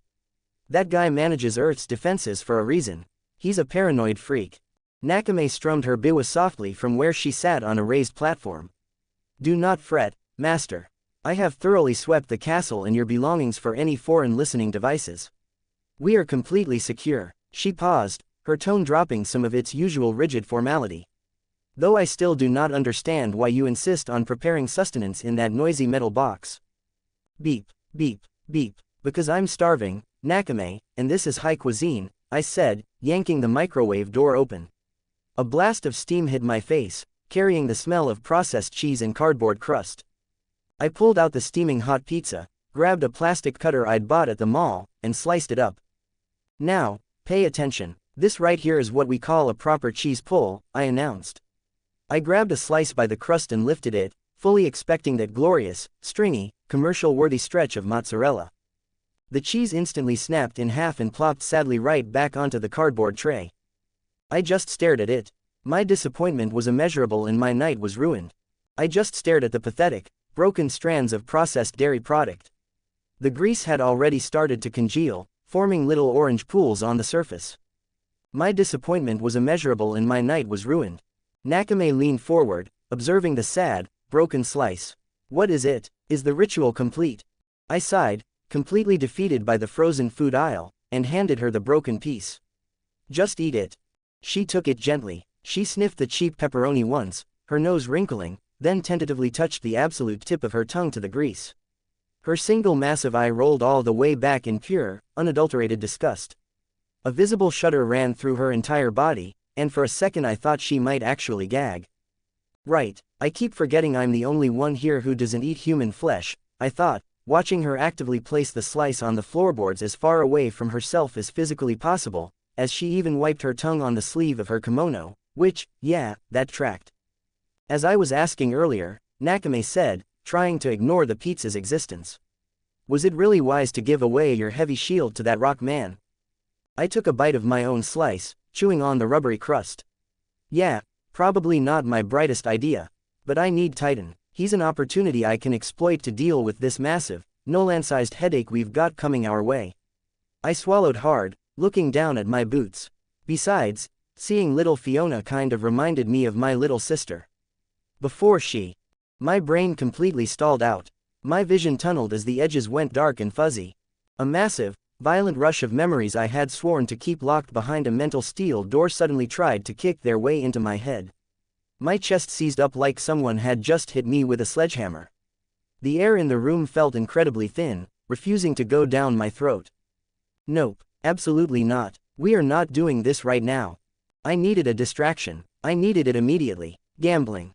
My fingers were shaking as I mentally pulled up the interface, the familiar blue glow a lifeline I grabbed onto with both hands. I practically ripped my interface open, selecting the bronze ticket I earned earlier today. I didn't care about the fanfare. I just needed the rush to drown out the noise in my head. D20 roll, 14, change ticket type. Huh, lucky, I guess, I thought, my heart hammering so hard against my ribs it actually hurt. The pulse pounded in my ears, drowning out everything else. In a bizarre moment of clarity, I needed 4 more abilities to upgrade my call to arms skill to the final diamond pool. So, I picked ability. Project Image, common ability, allows you to conjure 2D planes that show images or play a video that you can remember or imagine accurately. The 2D planes created are stationary and are as durable as 1 centimeter of untempered glass.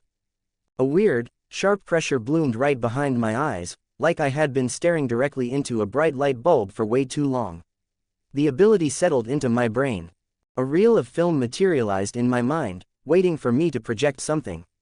Before I could even try to pull up an episode of my favorite anime to calm myself down, the ability misfired, feeding off the exact thing I was trying to suppress. The air in front of me shimmered like heat rising off pavement as a very thin, translucent glass screen suddenly materialized in the air right between Nakame and me. The surface perfectly smooth and reflective. Through it, I could see Nakame's confused expression, distorted slightly. It was playing footage. A young girl with twin pigtails, wearing oversized pajamas completely covered in stars and polka dots, was running across a cheap, stained living room carpet. She was looking over her shoulder, laughing this bright, completely untainted laugh. Her face was round with baby fat, gap-toothed smile so innocent. You can't catch me, Johnny. Ha ha, I'll get all the gifts now. I froze as my entire body locked up as my lungs completely stopped working. Another voice came through the projected screen. A young boy, looking exactly like me but way younger and skinnier, came running into the frame right behind her. He was grinning, reaching out to tag her shoulder. Hey Angie, watch your step. I didn't even process the movement. My fist went straight through the glass screen before the video could play a single second more. The 2D plane shattered into 1,000 pieces, the physical glass breaking over my knuckles and scattering back into the ether-like glowing dust. My hands were violently trembling. I was taking short, frantic gasps of air, my chest heaving as I completely failed to get enough oxygen into my system. Master, please. Nakame was suddenly right in front of me. She wrapped her arms completely around my torso, pulling me into a tight, grounding hug. Her body was cool against mine. The fabric of her kimono was rough silk against my face, and underneath it I could feel the steady, slow rhythm of her breathing, so much calmer than my own ragged gasps. She rubbed my back, her hand moving in circles, trying to force my breathing to sync with hers. I'm fine, I wheezed, grabbing at the fabric of her kimono. It's fine, just need to catch my breath. I squeezed my eyes shut, repeating my stupid mantra. All is well, all is well, all is well. It took about 5 minutes before the roaring in my ears finally died down to a dull ringing. Nakame, I'm fine now, I muttered, pulling back slightly. She didn't let go immediately. She checked me over with her single eye, looking completely panicked. Are you truly well, master? Should I open a door so we can find a medical professional? No, it's fine. I just needed a minute, I said as I forced my breathing to even out, forced the shaking in my hands to stop through sheer stubborn will, pushing everything back down into that box where it belonged. Locked it and threw away the key. Again. What was that? She asked quietly, looking at the empty space where the screen had been. That, I muttered, staring at my knuckles. That was a memory I really wish I could forget. To stop myself from spiraling right back down that dark, suffocating hole, I immediately rolled my gold ticket. D20 roll, 13, change ticket type. The fuck is wrong with my luck today? I was finally on a lucky streak, and I couldn't feel a damn thing. What the fuck is going on? I muttered, choosing another ability ticket to push closer to the diamond pool upgrade. Orchard, rare ability. You are able to create fruits and vegetables out of your own energy. The fruit and vegetables you create are extremely refreshing and can have unique properties depending on your abilities. A weird, hollow tug pulled right at the center of my gut. My stamina dipped just barely as energy pooled in the center of my palms. The air above my hand shimmered, condensing and solidifying as a sphere of soft light condensed, leaving a perfectly crisp, red apple sitting in my hand. I rubbed it against my sweater to clear off the non-existent dirt, and took a massive bite. The skin crunched between my teeth, and juice exploded across my tongue, sweet and tart and impossibly fresh. It was incredibly sweet, the juice instantly clearing some of the heavy exhaustion out of my brain. Better than any apple I'd ever tasted back at the vineyards. Decent enough. At least I stopped myself, glancing at the demon sitting next to me. At least I won't have to starve anymore. I looked at the second gold ticket sitting in my interface. Hey Nakame, I said, my voice finally steadying. Could you play that tune again? I really need your luck. Nakame smiled softly, visibly relieved that I was talking normally again. Her shoulders relaxed as she brought her biwa up and started playing that soothing, rhythmic tune that always managed to calm my nerves. All this planning, all this running around, putting $1 billion bounty on my own head. Let's see what it bought me. I mentally tore the second gold ticket and watched the die tumble. D20 roll, 20 ticket upgrade, gold greater than platinum. I stared at the die as it settled, the natural 20 glowing on the screen. The universe's timing was fucking impeccable. Finally roll a crit when I'm too dead inside to even feel a lick of excitement. Sebastian, epic familiar, overlord. He is one hell of a butler. Oh wait, wrong Sebastian. Sebas is a dragonoid martial artist, monk with incredible physical stats and the ability to expertly use ki and transform into his dragonoid form. But before all of that, he is an incredibly competent and loyal butler. What? Before I could even finish the sentence, a massive, glowing magic circle erupted on the wooden floor right in front of me. The entire room trembled, The temperature dropped so fast I could see my breath mist in front of my face as the battery-powered lights I'd set up flickered and dimmed. The air pressure in the room instantly dropped. A heavy, suffocating gravity pushed down on my shoulders, making it physically hard to stand. A man stepped out of the light. He looked like an absolute powerhouse wearing the skin of a refined gentleman. He was tall, not freakishly so, but tall enough that it made you feel small. He had perfectly groomed, stark white hair and a neatly trimmed beard. He was dressed in an immaculate, incredibly sharp black butler's suit that somehow completely failed to hide the sheer, terrifying bulk of the muscles underneath. Image here, he stood there with his eyes closed and one hand resting elegantly over his heart. His breathing was so controlled I couldn't even see his chest move. The physical presence he radiated was oppressive. It felt exactly like standing next to a dormant volcano that could erupt and wipe out a city at any second. He slowly opened his penetratingly blue eyes. But unlike Blue Eyes, who took a moment to look around and roar, this man didn't waste a single second assessing his surroundings. He immediately stepped forward in a fluid movement, dropped to one knee, and bowed his head in absolute, unquestioning submission. His voice held a deep, earth-shaking gravitas that I had never heard before in my entire life.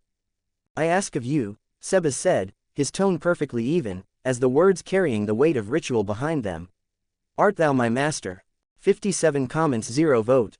Somewhere in Chernobyl, I've been really lucky to get Sebas as a summon. I thought as I got thrown over 10 feet and slammed into the concrete wall, my body making a gambler-shaped dent in the crumbling surface. The impact rattled every bone in my body, my teeth clacking together in agony as my ribs screamed in protest. Dust and chunks of concrete rained down on my head. Good, at least he's distracting me from whatever mess my mind was last night. I groaned, spitting the grit out of my mouth.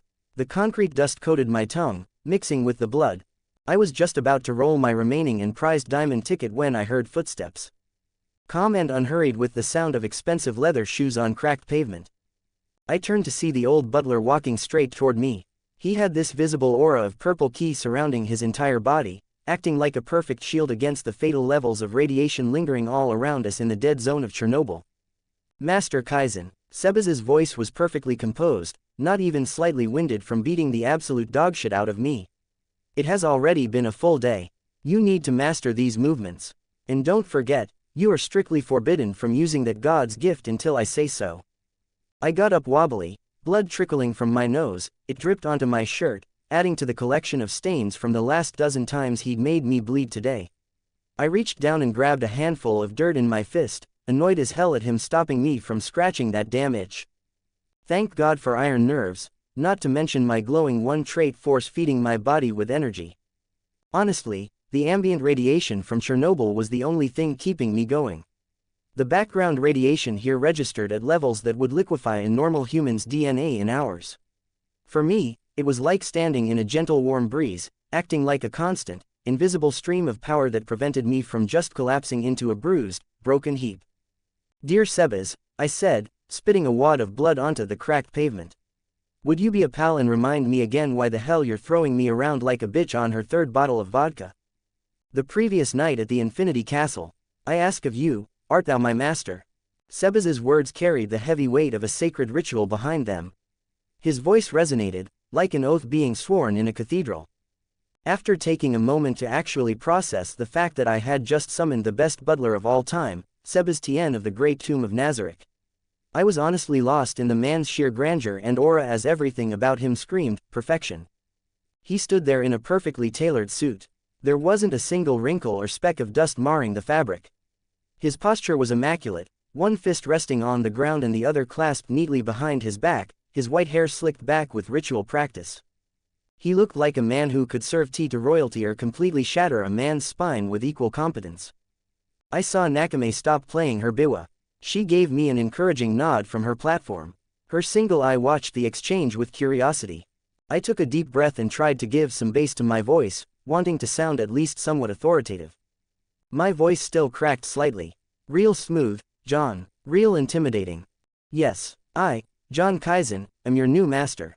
Now, would you introduce yourself to us, noble warrior?"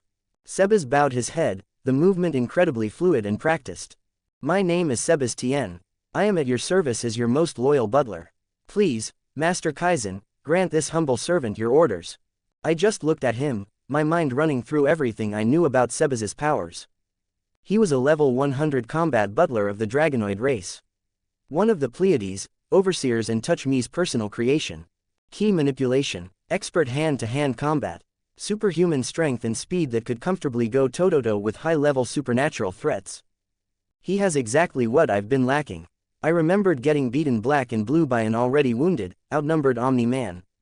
I had been flying by on pure luck and borrowed power during that whole Flaxen invasion. If Nolan had been at full strength, I would have been a red smear on the Guardian HQ's pavement. Please, Sebas, I said, putting absolute conviction into my voice. Make me strong. Sebas rose from his knees. He seamlessly shifted into a martial pose, his right fist meeting an open left palm. The purple aura of Ki flared around him, casting long shadows across the wooden halls. It filled the hall with pressure, making the air feel thick and heavy.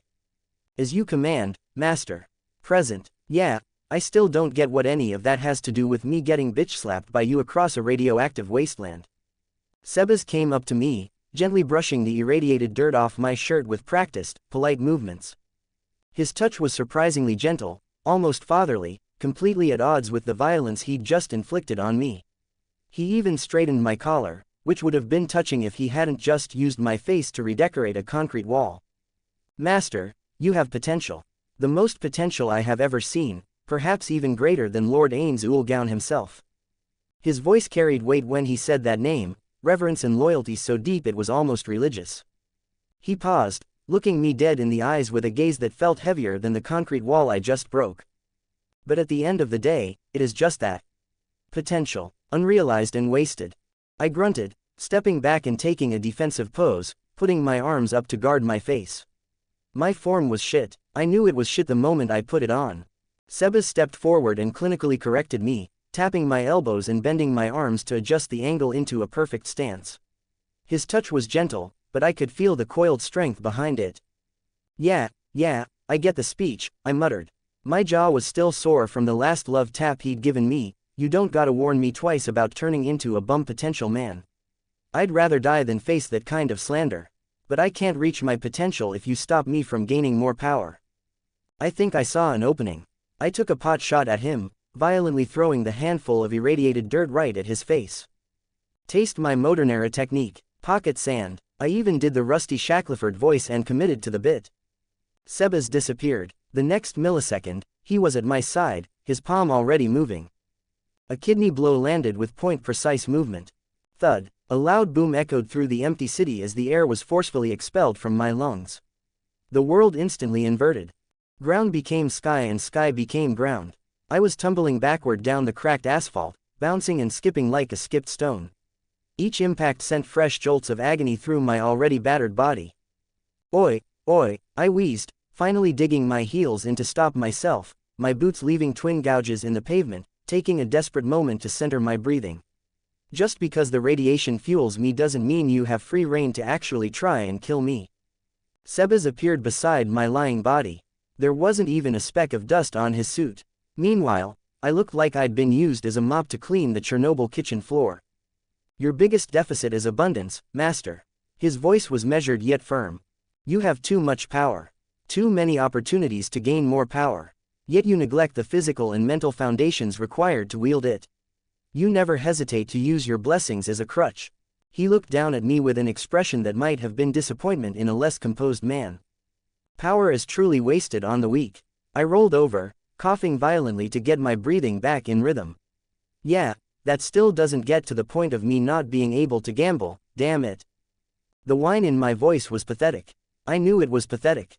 But the itch was there, right under my skin, screaming at me to just roll one ticket, just one, just to take the edge off. Sebas sighed softly. The sound was almost paternal, like a father disappointed that his son still didn't understand the lesson. He extended his right leg back, stretching it all the way. The movement was slow, deliberate, giving me plenty of time to see what was coming and absolutely no ability to stop it. It was a martial stance I recognized immediately. It was a full and goal kick. Master, you are admittedly weak of body. But that can be mended with your bizarre blessing, he said, shifting his weight. But it is your mind that is weak. Your reliance on chance. Your addiction to the thrill of the unknown. That is what will inevitably kill you. He kicked. My stomach completely caved in from the sheer force. The air in my lungs evacuated so fast it made a sound like a balloon popping. My abdominal muscles, already bruised from earlier beatings, simply gave up and let the impact fold me in half. I launched through the air like a cruise missile, spinning wildly as the abandoned, decaying buildings of Pripyat blurred past me. And as I turned midair, my arms windmilling uselessly, struggling to orient myself, I saw it. The Chernobyl reactor. The big one. The massive sarcophagus of concrete and steel that entombed one of humanity's absolute worst disasters. And I was flying directly at it. Fast. Way too fast. Sebas, if this is a joke, it's gone too far. 3 comments 0 vote. Baptism by radiation. I crashed into the sealed reactor like a meteor. The impact was loud enough to echo across the entire exclusion zone. My radiation-enhanced body tore straight through the outer shell, smashing through thick layers of reinforced concrete and rusted steel, leaving a perfectly mesh-shaped hole in the containment structure, making a beeline straight for the exposed core. The impact was catastrophic. Everything hurt. My ribs shattered on impact. My left arm snapped like a dry twig. Something deep in my spine cracked with a wet, sickening pop that I felt much more than I heard.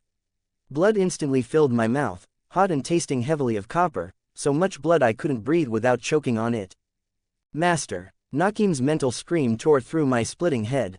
I could feel her panicking, trying to forcibly open a tatami gate directly to me. No.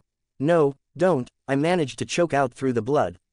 You're not protected from heavy radiation, like me or that fucking demon butler. I ended the mental sentence in a raw, agonizing scream as my body became a bottomless well. The glowing one trait activated fully. But instead of the gentle warmth I'd felt before, this was a flood, no, a goddamn tsunami. Every single broken bone, every torn muscle, every ruptured organ started aggressively pulling in the ambient radiation to fuel the healing process.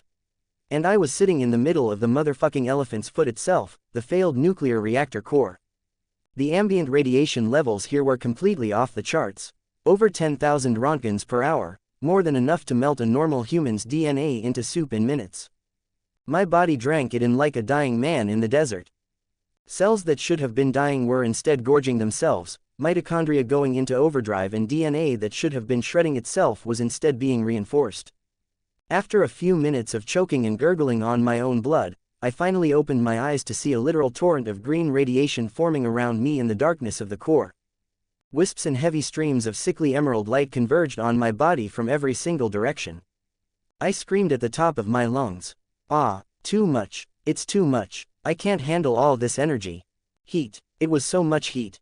Every nerve in my body felt like it was being dipped in boiling acid. Not metaphorically, I was literally on fire from the sheer, overwhelming volume of raw radiation I was absorbing. My skin started to glow. A soft green luminescence that grew brighter, and brighter, until it was blinding. The light filled the reactor chamber, painting the rusted metal and crumbling concrete in sickly emerald. Steam hissed and rose from my body as all the moisture in my clothes evaporated instantly as they blackened and charred, falling away in burning fragments. The twisted metal debris around me began to warp and melt from the ambient heat my body was giving off. Then suddenly, cutting through all the chaos and my own agonizing screams, I heard a calming voice. Master, let it go. Sebas stood at the jagged edge of the reactor core hole I'd made, completely unaffected by the lethal atmosphere. His ki aura formed a dense protective barrier around him, the purple light actively pushing back against my blinding green glow. Your body is too weak to hold all this stellar energy at once. Let it all out now. I'm gonna kill you, you bastard. I roared, but even as I screamed it, the survival instincts kicked in. I understood exactly what he meant. I activated Orchard on pure, desperate instinct. It was the ability that let me convert my own energy into plant matter. And right now, I had more energy than any human body was meant to contain. You can do it, Johnny. I heard a familiar voice calling out. All the ambient radiation, all the nuclear fire burning through my cells, I forced it out into the ability. Every joule, particle of gamma radiation, everything. Out, out, out. The explosion of energy was borderline biblical. A blinding wave of green, life-giving light erupted from my body like a supernova. It flooded through the shattered reactor, surged through the surrounding abandoned buildings, and spread across the dead, irradiated ground in massive, pulsing waves. Everywhere the energy touched, life violently bloomed. Thick, vibrant grass burst straight through the concrete. Massive trees erupted from the cracked asphalt, their roots shattering the pavement. Flowers blossomed in impossible, radiant colors. Fruit trees grew to full, heavy maturity in mere seconds. Their branches sagged, heavy with apples the size of actual basketballs, peaches that gleamed like polished gemstones, and watermelons so massive they could feed a family for a week. The exclusion zone of Chernobyl, dead, toxic, and irradiated for decades, transformed into a literal Garden of Eden in less than a minute. And then, finally, blessedly as the agonizing pain stopped, I passed out. I drifted in an endless, comfortable darkness. It was peaceful, quiet, empty, just what I needed after getting kicked into a nuclear reactor. Then I heard a distant wail pulling me back toward the waking world. Ma, master. I focused on that sound, following it like a lifeline dragging me out of the deep end. The sheer desperation in it. The loudness. Master. I opened my eyes with a violent gasp, my chest heaving as I sucked in all the fresh air I could. The air was clean and oddly sweet. Smelled like flowers and fruit. Completely at odds with the radioactive death zone this place should be. Nakame was hovering right over me, checking my face and arms frantically, her single eye wide with panic, her hands trembling as they patted me down looking for injuries, while Sebas was currently kneeling beside me, his hands pressed against my chest, pumping it. He had his purple key focused directly on his palms, literally trying to jumpstart my heart like a defibrillator. Yes, master, please wake up. Nakame's voice cracked, thick with an overwhelming relief. She was crying. I'd never seen her cry. Didn't even know if demons could cry. I blinked, looking around, and was immediately surprised by the crispness of my vision. Everything was so sharp, I'd honestly forgotten how good normal vision looked without the constant, annoying blur of myopia. Nakame, what are you doing here? I coughed, trying to push myself up. Run, go back. You can't handle all this rad. Master, look around you, Nakame interrupted gently, her single eye shining with awe and relief in her voice. There is none left. Now's not the time, hurry and, I stopped mid-order as I finally took in my surroundings. Words just left me entirely. All around me, the reactor buildings were gone. The concrete sarcophagus, the rusted metal, the crumbling Soviet infrastructure, all of it had been completely consumed and overgrown. The new safe confinement, buried under 50 feet of vegetation. The old reactor building, couldn't even see it anymore. The entire industrial complex had been swallowed by green. In their place were apples, peaches, watermelons. Wait, is that a mango? An entire grove of them. In Ukraine, in April. All around me, a thick, vibrant jungle of fruits and vegetables was growing in absolute abundance, turning the most toxic place on Earth into a literal fantasy land for vegetarians, fruitarians and vegans maybe. Image here, and it wasn't just the sheer quantity that surprised me. It was the quality. Wait, why are they the size of basketballs? The fruits were huge, impossibly large, perfectly ripe, and practically glowing with vitality. Feat achieved. Turn a radioactive hellhole into a paradise. Reward. +1x gold random gacha ticket. Feat achieved. Cure your 4 eyes, curse. Reward. +1x silver random gacha ticket. The notification chimed in my head but I barely registered it. I was too busy staring at the impossible garden I'd created. And I could see every single leaf clearly. Crystal clear, perfect, high-definition detail. Like the individual fucking seeds inside a strawberry. Wait, I can see them clearly. My glasses. I quickly reached up from my face, only to find bare skin. The glasses were gone, but I could see perfectly. How? I muttered aloud. Nakame smiled. She actually smiled. A rare, beautiful expression breaking through her normally stoic face. Master, it looks to me that your body converted all the excess energy to elevate and heal all your physical irregularities. Like your eyes. I pumped my hand just a bit, testing my grip, and then pushed off the ground to try and stand up. I bounced instead and landed perfectly on my feet, my balance barely adjusting. I felt incredibly light, yet dense with power. I looked upon my body, each muscle defined with rock-hard abs, but more importantly, I had no clothes on, only their patchy soot over my neithers. Whoa, this is gonna take some getting used to. I turned around to show Nakame my new strength and maybe ask for some clothes, only to freeze. Sebastian was kneeling on the grass. His head was bowed completely, his forehead practically touching the dirt. His white hair, once perfect, now fell forward, hiding his face. His entire body language screamed contrition.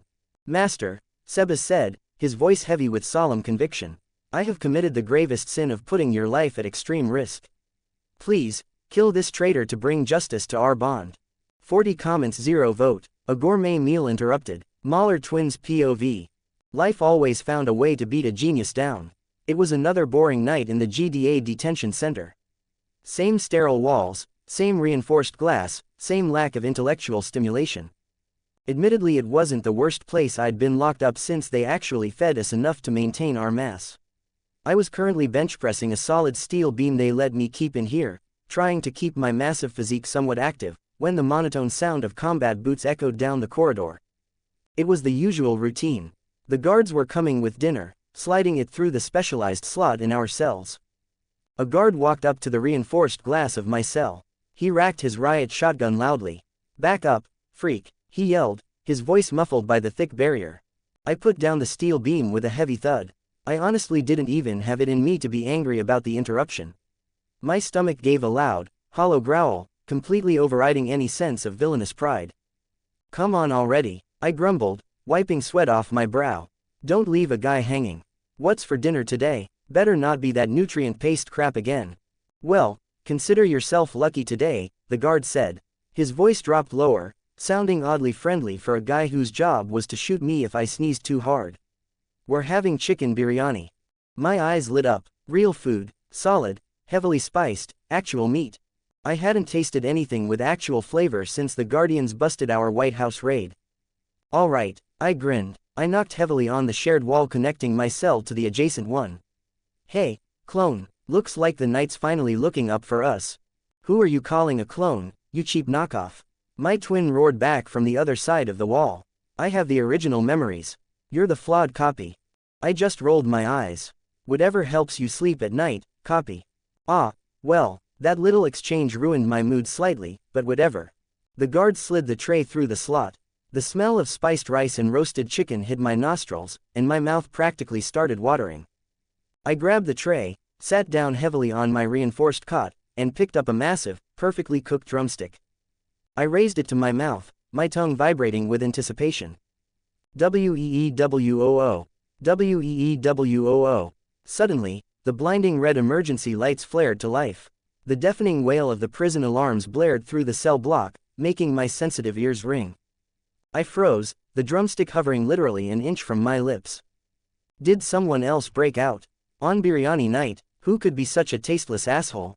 Before I could even process what was happening, the reinforced door of my cell slid open completely. A dozen heavily armed, fully suited GDA guards suddenly materialized out of thin air all around me, pointing highly advanced energy rifles directly at my chest and head. "Move out, you blue piece of shit," the lead guard barked, gesturing with the barrel of his rifle. I woke up from my stupor. My mind raced, trying to size up the moment. If I moved fast enough, I could snap at least 3 of their necks before they could get a clean shot off. The opportunity was right there. But then they barked at me again. "Drop the food, hands behind your head, now." "Ah, hell nah," I roared indignantly, clutching the plastic tray to my chest like a newborn child. "Nobody takes my chicken." The guards looked at each other, completely bewildered by my priorities, and just nodded. 2 of them stepped forward, leveling their energy rifles right at my face. "Drop it, or we fry you." I glared at them, my blue skin flushing with anger, but I slowly lowered the tray back onto the cot, save for the juicy piece of drumstick. They immediately grabbed my arms, hauling me out of the cell. I looked over and saw they did the exact same thing to my clone, dragging him out into the corridor. We were heavily escorted up through the facility. Elevator after elevator, blast door after blast door, until we were finally kicked out onto the dry, cracked dirt of a completely deserted wasteland. The heavy metal blast doors of the GDA black site slammed shut behind us. We just stood there in the middle of the desert, with no guards, drones or other security features in sight. Just empty, open air. I looked at my clone and he looked at me. We shared a single, brilliant, genetically identical thought. Run. We both took a massive, dirt-kicking step forward, fully intending to sprint into the horizon. Twang. A sharp, vibrating sound of some weird guitar-like instrument echoed from literally nowhere. Before our boots could even hit the ground, a giant, Square hole simply opened up directly beneath our feet. Woo-ah! We both yelled in unison as gravity took over. We fell straight down, plunging deep inside some bizarre, constantly shifting wooden castle. Corridors and staircases spun around us in illogical angles. No, my biryani, I roared into the abyss as my beautiful, untouched drumstick was left behind in the desert to be engulfed by the sand. I was genuinely tearing up and I hadn't cried this hard since my dad's funeral, right after I killed that bastard myself. We had been falling for what felt like an hour. We yelled every single curse word in the English language, inventing a few new ones specifically for whoever was crazy enough to play games with the Mer Twins. Not to mention that damn twang sound. Every time it echoed, the castle shifted, and it felt like someone was boring an iron drill directly into our heads. We were right in the middle of a particularly colorful string of profanities when the falling abruptly stopped. We crashed incredibly hard onto a solid wooden floor. Splat! The impact jolted every single bone in my massive body. My clone hit the floor face-first right next to me, the impact actually knocking a tooth out of his mouth. Ow! Son of a! I groaned, rubbing my bruised shoulder. Era, look what the cat dragged in, a soft, melodious voice echoed through the hall. We both looked up, ignoring the pain. Sitting on a raised wooden platform above us was a woman dressed in an elegant black kimono. She was holding a Japanese guitar thingy in her pale hands. But the most distinct, terrifying thing about her was her face. Aside from her ghostly pale skin, she only had a single, massive eye right in the center of her face. And carved directly into the iris was some sort of Japanese kanji. Off in the far corner of the massive hall, I noticed someone else. An older, impeccably dressed man in a sharp butler's suit was kneeling on the wooden floor, his nose literally inches from the wall. He was completely still, facing the corner like a misbehaving child in a timeout. I had never met the man, but the sheer, oppressive energy radiating off his back told my brilliant brain he could probably bench press a skyscraper. Hey, lady, do you even know who you're messing with? My clone yelled, pushing himself up and spitting a glob of blood onto her pristine floor. We are the Mer fucking Twins. We'll tear this entire wooden shack apart. Before he could even continue his very solid, very intimidating threat, we were stopped dead in our tracks. Another man walked up from behind the Cyclops woman. He was smiling pleasantly, giving us a casual little wave. Yoo-hoo, it's so good to finally meet my favorite scientists. The man said cheerfully. We were smack dab in shock. I recognized him instantly from the news broadcasts playing in the detention center. The most wanted man on Earth. The butcher of the Guardians of the Globe. The man who banished Omni-Man to an alien dimension. This was John fucking Kaisen. My arrogant, aggressive demeanor suddenly evaporated as I immediately got up to one knee, before stopping still in this awkward position. See, sir, I stammered, my brilliant brain recognizing danger when I saw it. It's a pleasure to meet you. We're big fans, actually. Huge fans of your work. John Kaisen chuckled, adjusting his tinted glasses. Oh, then you wouldn't mind helping me out of a little pinch, would you? Of course, anything you. My clone suddenly interrupted me. He stood up straight, crossing his massive arms, going straight to a threat like the absolute retard he clearly was. Now look here, you upstart. My clone growled. Hey, shut up, clone, I hissed, trying to pull him back down. You think you can order us around just by strutting around your wooden shack and flaunting your two-bit, one-eyed whore. Shing, a blade made entirely of blinding silver energy cut straight through the air. It cleaved smoothly through my clone's thick, indigo neck, severing his head completely off his shoulders. The heavy thud of his body hitting the wooden floor echoed through the dead silence of the hall. TCH, TCH, TCH. John Kaisen tutted softly, shaking his head in sheer disappointment as the silver energy faded from his hand. He really shouldn't have spoken ill of my precious Nakame. He stepped over the headless corpse and turned his dead gaze back to me. So, Mr. Mahler, Kaisen said, his smile pleasant but his eyes dead. What will it be? Will you help me with just a little favor? Or will you be joining your clone on the floor? He paused for a second, tilting his head. Of course, I firmly believe the original would choose much more wisely than a flawed clone. I swallowed a massive lump in my throat. I looked at the severed head of my clone, then back up at the psychopath standing over me. Of course I'll help you, Mr. Kaisen, I said in my most respectful tone, aggressively rubbing my hands together as my palms started sweating profusely. But, As a matter of professional principle, I cannot simply work for just goodwill. I have a villainous reputation to maintain, after all. He smiled at me, a bright smile at that. And at that exact moment, I knew this guy matched my freak perfectly. Kaisen casually clapped his hands together. Right in front of me, another Japanese sliding door opened up. I instinctively jumped back, expecting another hour-long fall. Instead, wads of cash flooded out of the doorway, pouring onto the wooden floor until the stacks of dollars were literally up to my knees. It had to be millions. Tens of millions, even. Oh, this will be good. Very, very good, I muttered, my eyes going wide at the sheer volume of untraceable wealth. I looked back up at him, my scientific curiosity fully engaged. But what exactly will you have me do with my unparalleled genius? Build a virus, design a biological weapon. John Kaisen stepped forward, placing a hand on his hip.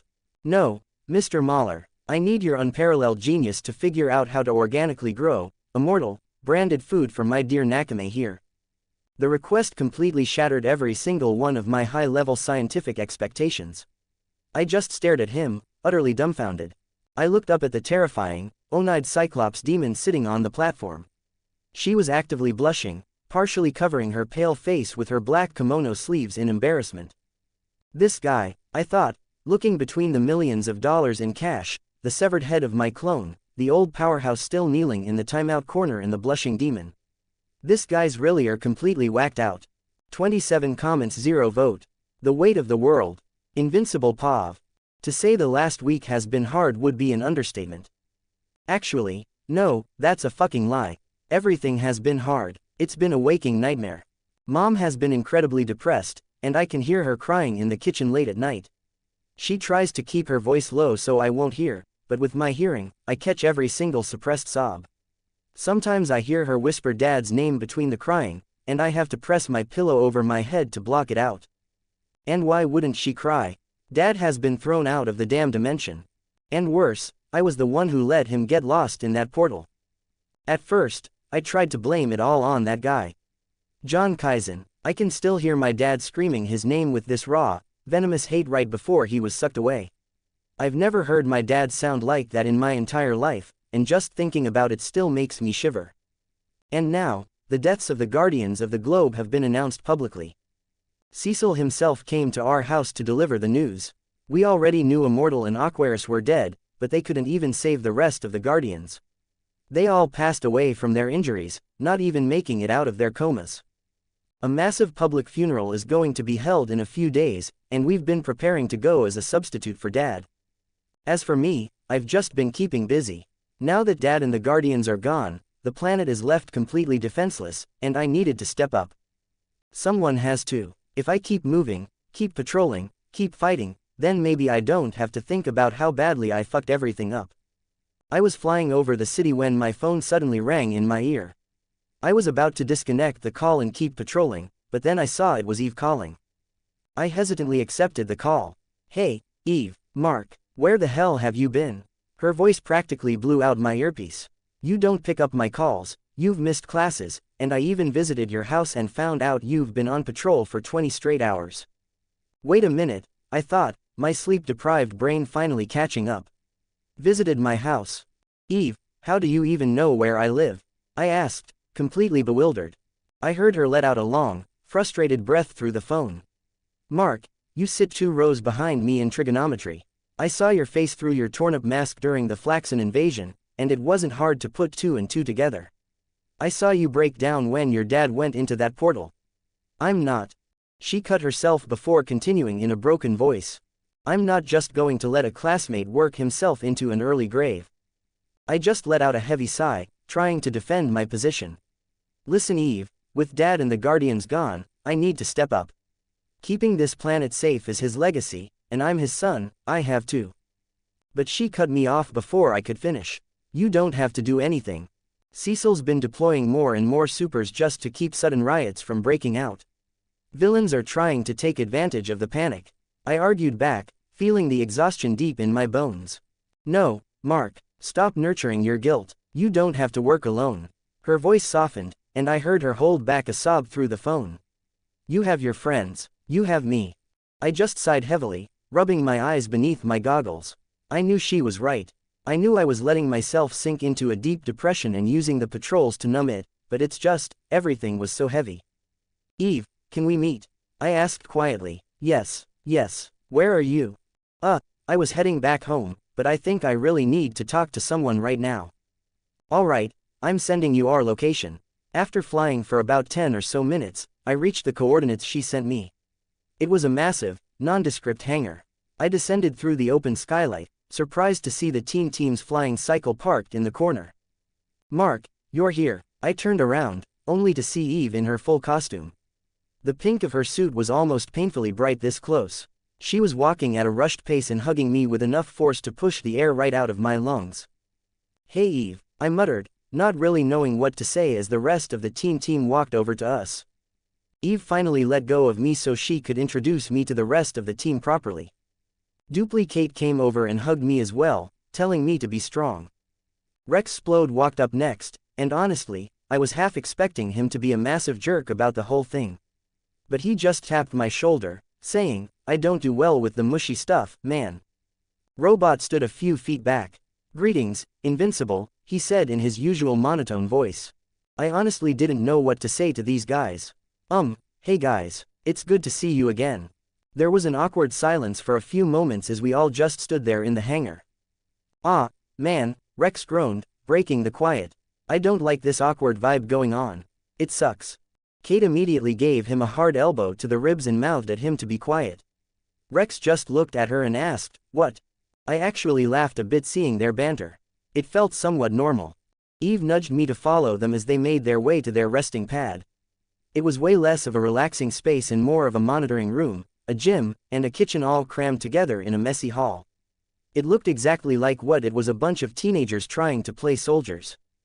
Image here. I sat down on a worn-out couch, and Eve used her powers to create a hot, steaming pizza, cheese bubbling and crust golden brown like it had just come out of an oven, out of thin air right onto the table. You must be starving, she said. Which was entirely true. I grabbed a slice, and as I sank my teeth into it, the rich, creamy taste exploded in my mouth.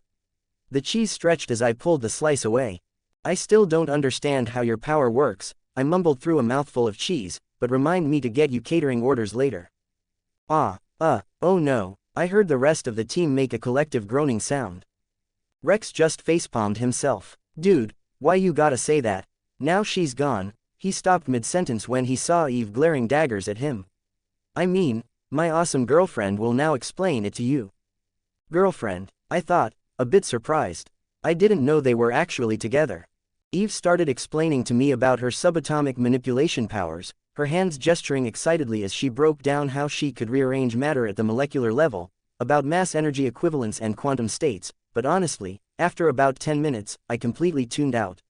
My brain was just too fried.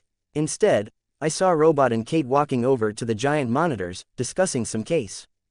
I didn't know you were interested in the Mer Twins, Kate said, crossing her arms. Robot took his time to reply.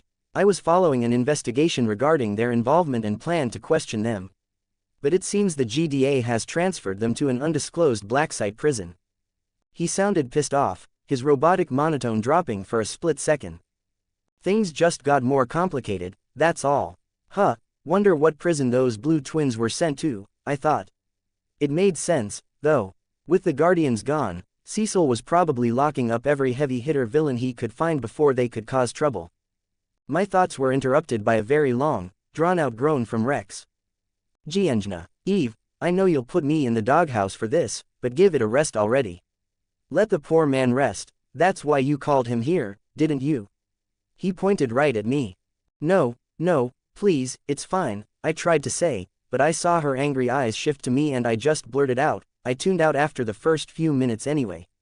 I'll probably just chalk it all up to magic. Eve just flared her nostrils, huffed, and walked away from the couch. Kate walked over, giggling. She reached out and pulled Rex by the ear. You really need to stop annoying your girlfriend, Rex. Her fingers twisted his earlobe, making him wince. But there was something about the way she said it. Something about the way she touched him, a little too familiar. Wait, are they? Oh, Robot, any leads on that bastard? Rex coughed, quickly speaking over Kate to change the subject. Who, is this one of your villains? I asked. desperately trying to dismiss the weird thought creeping up in my head about Kate and Rex. Robot turned to look at us. No, there have been no public sightings of John anywhere on the globe. My blood ran cold. Wait, you're talking about him, about John Kaisen, I stuttered. My hands instantly clenched into tight fists, my nails digging into my palms as flashes of that guy's face filled my vision. I could still see it so clearly, the way he'd smiled manically like it was all a game, like my dad's life meant nothing. Who else? Rex scoffed, leaning back. We're looking for that mad bastard. John Kaisen, more like Lobotomi Kaisen, am I right? He laughed at his own joke, clearly proud of the wordplay. A sudden, violent urge to put my fist right through his teeth hit me. But Robot stepped in. Everyone should calm down and rest for tomorrow. After all, you all need to be in top shape. Wait, what's tomorrow? I asked, forcing my hands to unclench. Oh, you don't know. Rex grinned. Dude, tomorrow is the audition for the new Guardians of the Globe team. It's open season now that those old cronies are 6 feet under.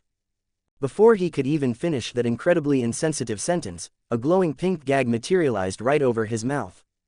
MMPH, Rex moaned, grabbing at his face. Eve walked back over, her hands glowing a bright, angry pink.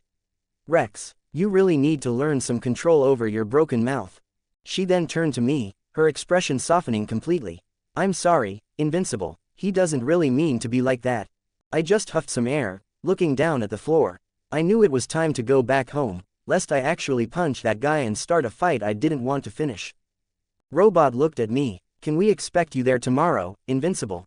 I remembered my dad, how he was always a solo hero, taking the entire burden of the world on his own shoulders without ever needing a team. I shook my head. No, I've decided to fill in for Omni. A blaring, high-pitched alert suddenly came from the main computer. The giant screens automatically switched to the Channel 9 news feed.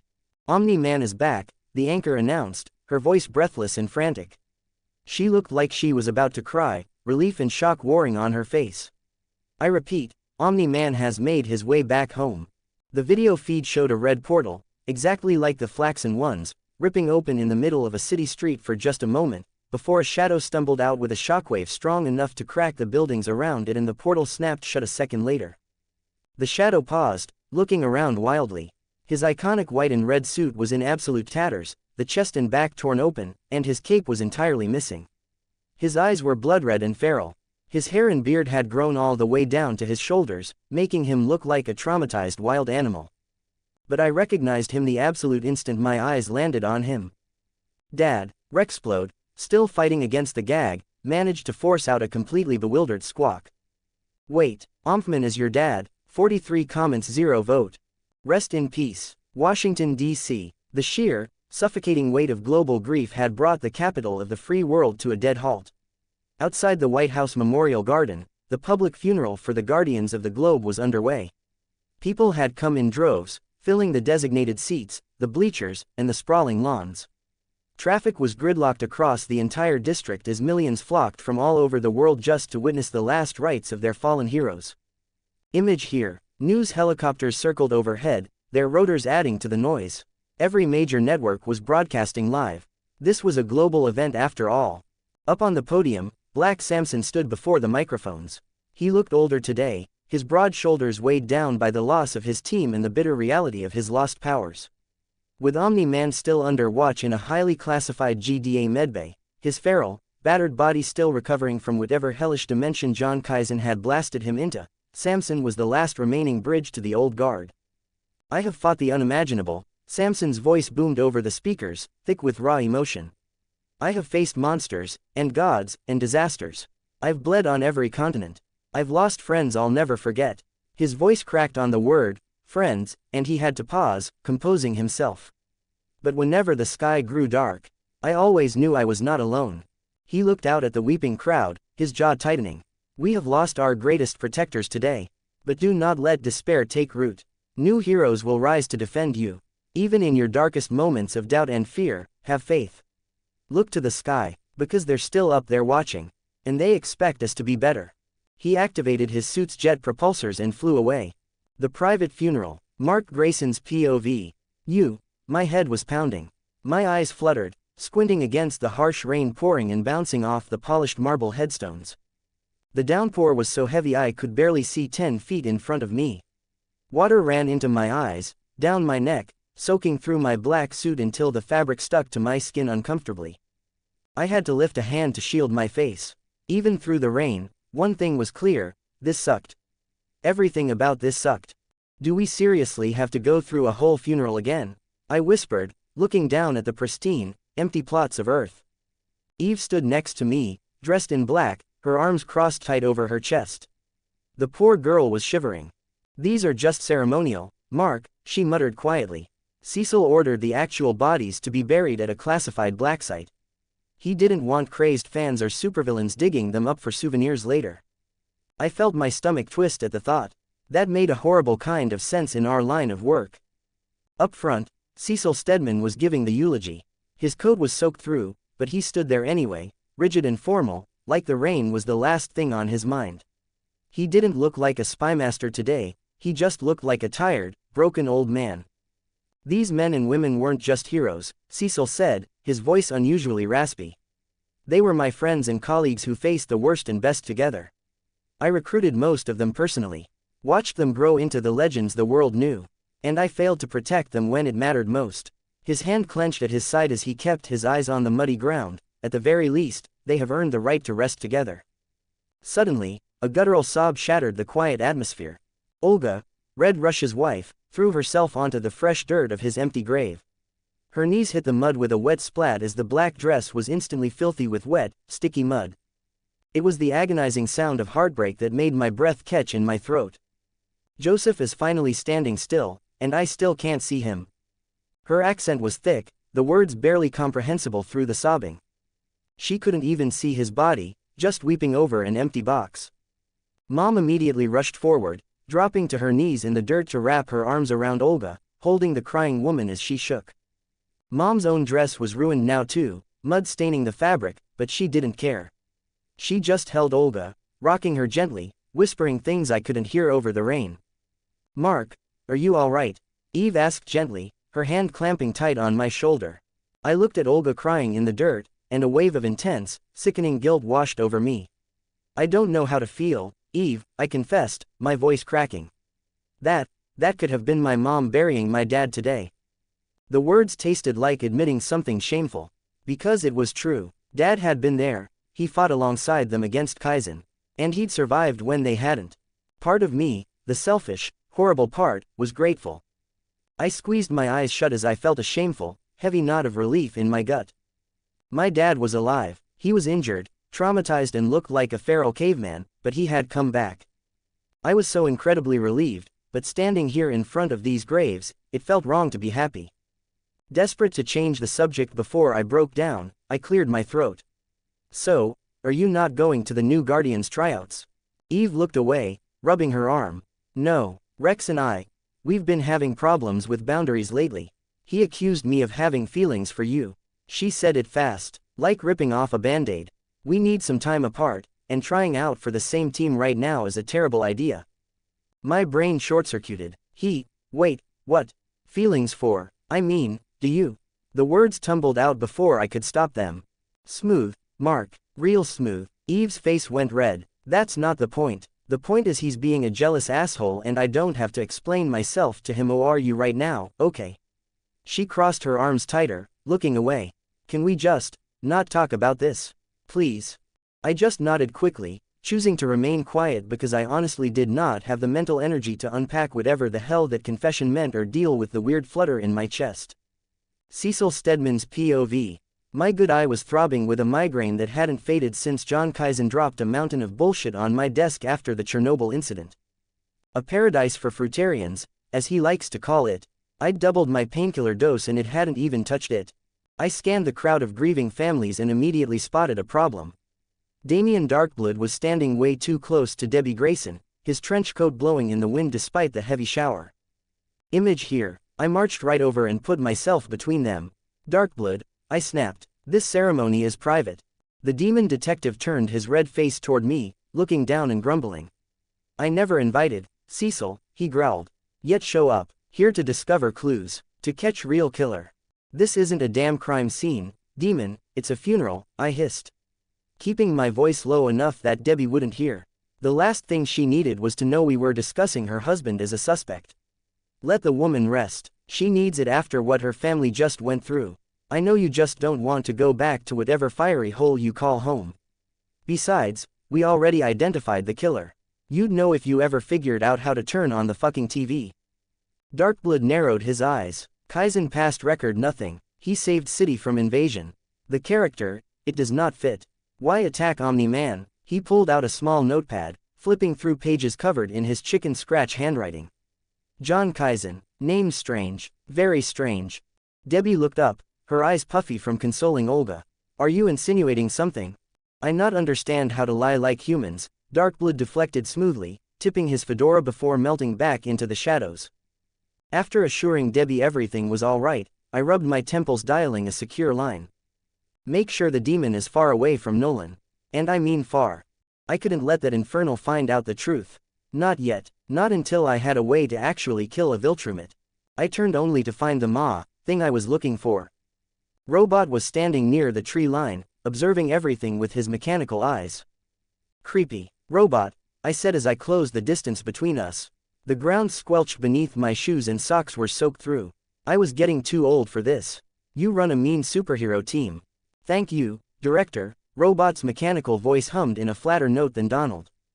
I'll cut to the chase, I said, watching the gravediggers finish their work. I want to offer you a job at the GDA. I need you to build me a new Guardians of the Globe. One that answers directly to me.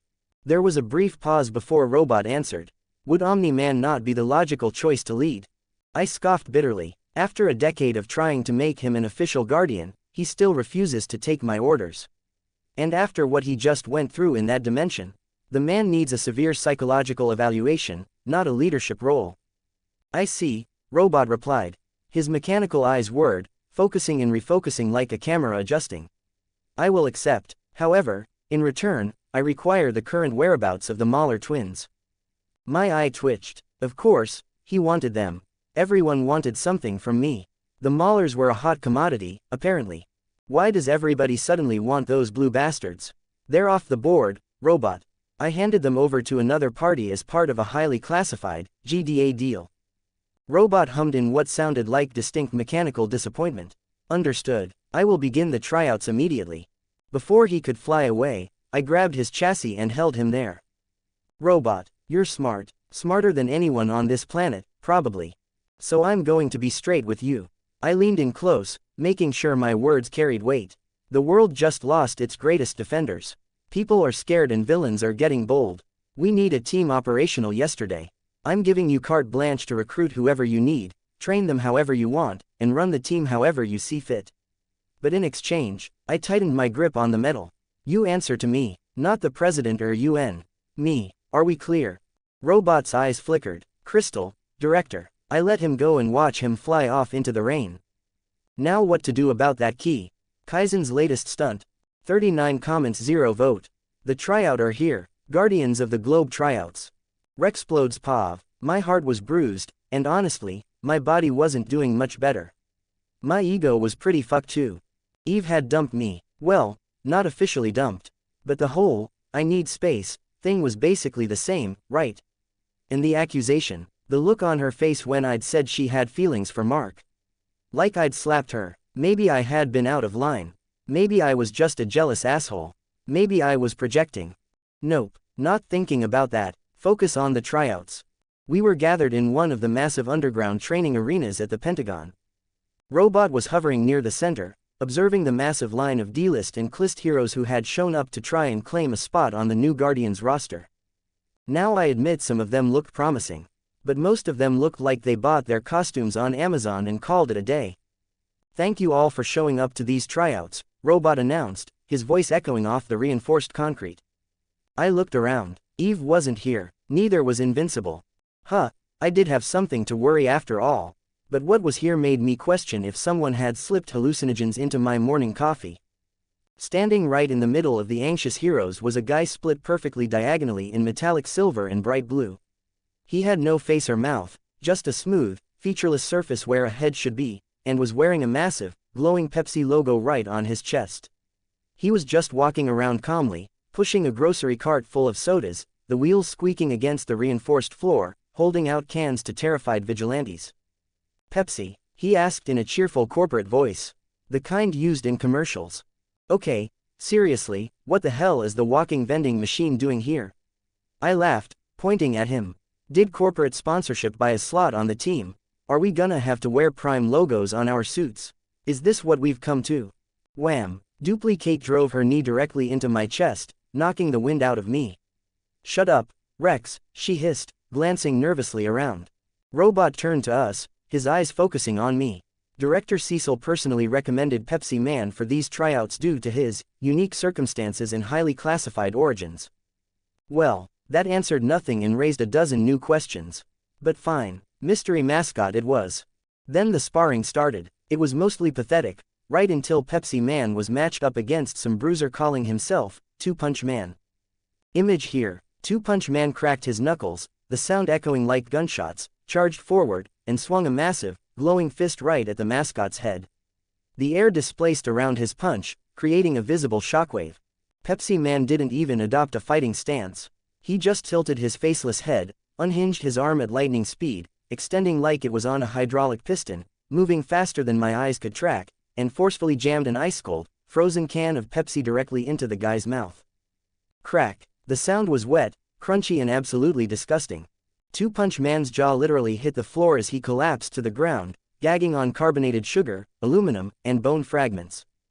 Blood poured from his mouth, mixing with Pepsi. The can was lodged in there deep. He was making this horrible choking sound as he tried to breathe around the obstruction. The arena went dead silent before someone whispered, "Holy shit." It would have been the funniest gag I'd ever seen if the guy wasn't currently choking on damn cola. Several GDA medics immediately rushed the floor to save the poor bastard with emergency equipment, one of them barking into a radio for backup, while Pepsi Man just stood there, offering a second can to the medics. Pepsi. Causing the poor medics to shudder. After they'd extracted the can, stopped the bleeding, wired the guy's jaw shut, and carted him off to medical. After the blood was mopped up, Robot finally called us all to the center. The new roster is decided, Robot announced with no fanfare or build-up. That's just so, Robot, I mused as he continued.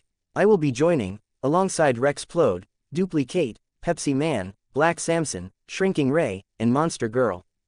I burst out laughing, pointing at the so-called Monster Girl. She was literally a tiny, grumpy-looking child. Couldn't have been more than 4 feet tall and had this perpetual scowl like the world had personally offended her. Image here. Her. Are you serious? I'm more afraid of the corporate soda mascot than I am of this kid. What, is there a minimum dick size requirement for the team now? Monster Girl narrowed her eyes. Are you volunteering to be the measuring stick? Her voice was high-pitched, making it all the more absurd. Oh, you little brat. I snarled, holding up my hand as my fingers sparked with bright orange explosive energy. Before I could even throw a blast, she shifted. Her skin turned a sickly green, her muscles bulging and ripping through the air until a massive, hulking troll that had to be 8 feet tall and built like a tank stood over me. Bam, bam, she hit me twice, fast and hard, sending me skidding across the concrete. Take that, you little shit, she roared. Her voice was deep now. Deeper than even me. I was on the white floor that was now covered in dripping blood. Is this my motherfucker? Not my nose again. You're dead, I yelled, jumping up from the floor and tossing a handful of charged explosive discs right at her chest. The blasts went off with a massive boom, consuming her completely, but the smoke cleared, and she didn't even have a scratch on her. Damn, her hide's too thick. As she raised her massive green fist to squash me into paste, Black Samson stepped in between us. Hey, cut it out, both of you. Monster Girl just grabbed Samson by the suit and hurled him across the arena like a ragdoll. Hey, green dick, the team jackass seat is already taken, I yelled. My brain wasn't working right. I was full of adrenaline and spite. I charged up all of explosive sticks and threw them with perfect aim, tracking her movement, leading the target, and detonating them directly into her massive monster crotch. The explosion was massive, bigger than I'd meant as the shockwave blew out windows in the observation booth. Ooh, I might have gone too far. The concussive force lifted her off the ground. She went airborne, tumbling a silver tea kettle and hit the floor hard and instantly shrank back down into her human form, groaning in pain. The entire arena was silent. Kate was staring at me with horror. Samson was trying to stand up, leaning against the wall. Shrinking Ray had her hand over her mouth. Even Robot seemed stunned, his mechanical eyes frozen midway. Then someone started slow clapping. Pepsi Man. The bastard was applauding. Pepsi, he offered cheerfully. Okay, I yield, she wheezed. She sat up, rubbing her head, and looked at me. Her eyes were watering. Look, I'm sorry I hit you. I just get really pissed off when people call me a kid. People have been calling me kid my whole adult life and I'm so fucking tired of it. She wiped her eyes quickly, trying to hide it. And, sorry about the dick joke. Yeah, well, whatever, I grumbled, rubbing my bruised nose. Again. That was gonna be a fun medical visit. Robot floated down. As you can see, Monster Girl is highly capable. And Rex will be a valuable asset once he learns impulse control. If he learns impulse control, Kate muttered under her breath. When the forensic investigations conclude, we will be moving into the old Guardians headquarters, Robot continued, pulling up a holographic schedule. Training begins at 0500 hours daily. 5 a.m., I complained loudly. 5 in the fucking morning. Was he insane? Just cause robots don't need sleep, so they assumed humans didn't either. We don't even need that much training. We're already pros. You are no longer the team, Rex, Robot stated coldly. He's right, you need experience, kid, Black Samson added, limping over, still recovering from being thrown into a wall. Shut up, asshole, I screamed internally. All these things, my fight with Eve, the invasion, this tryout and that punch from the kid getting my nose broken again, it all just piled up until I couldn't think straight and adrenaline took over.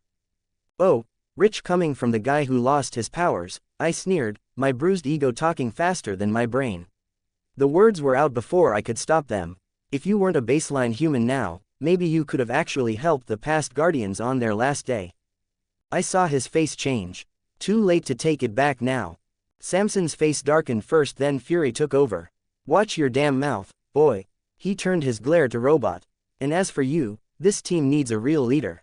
Someone they can look in the eye, not a walking calculator of ones and zeros.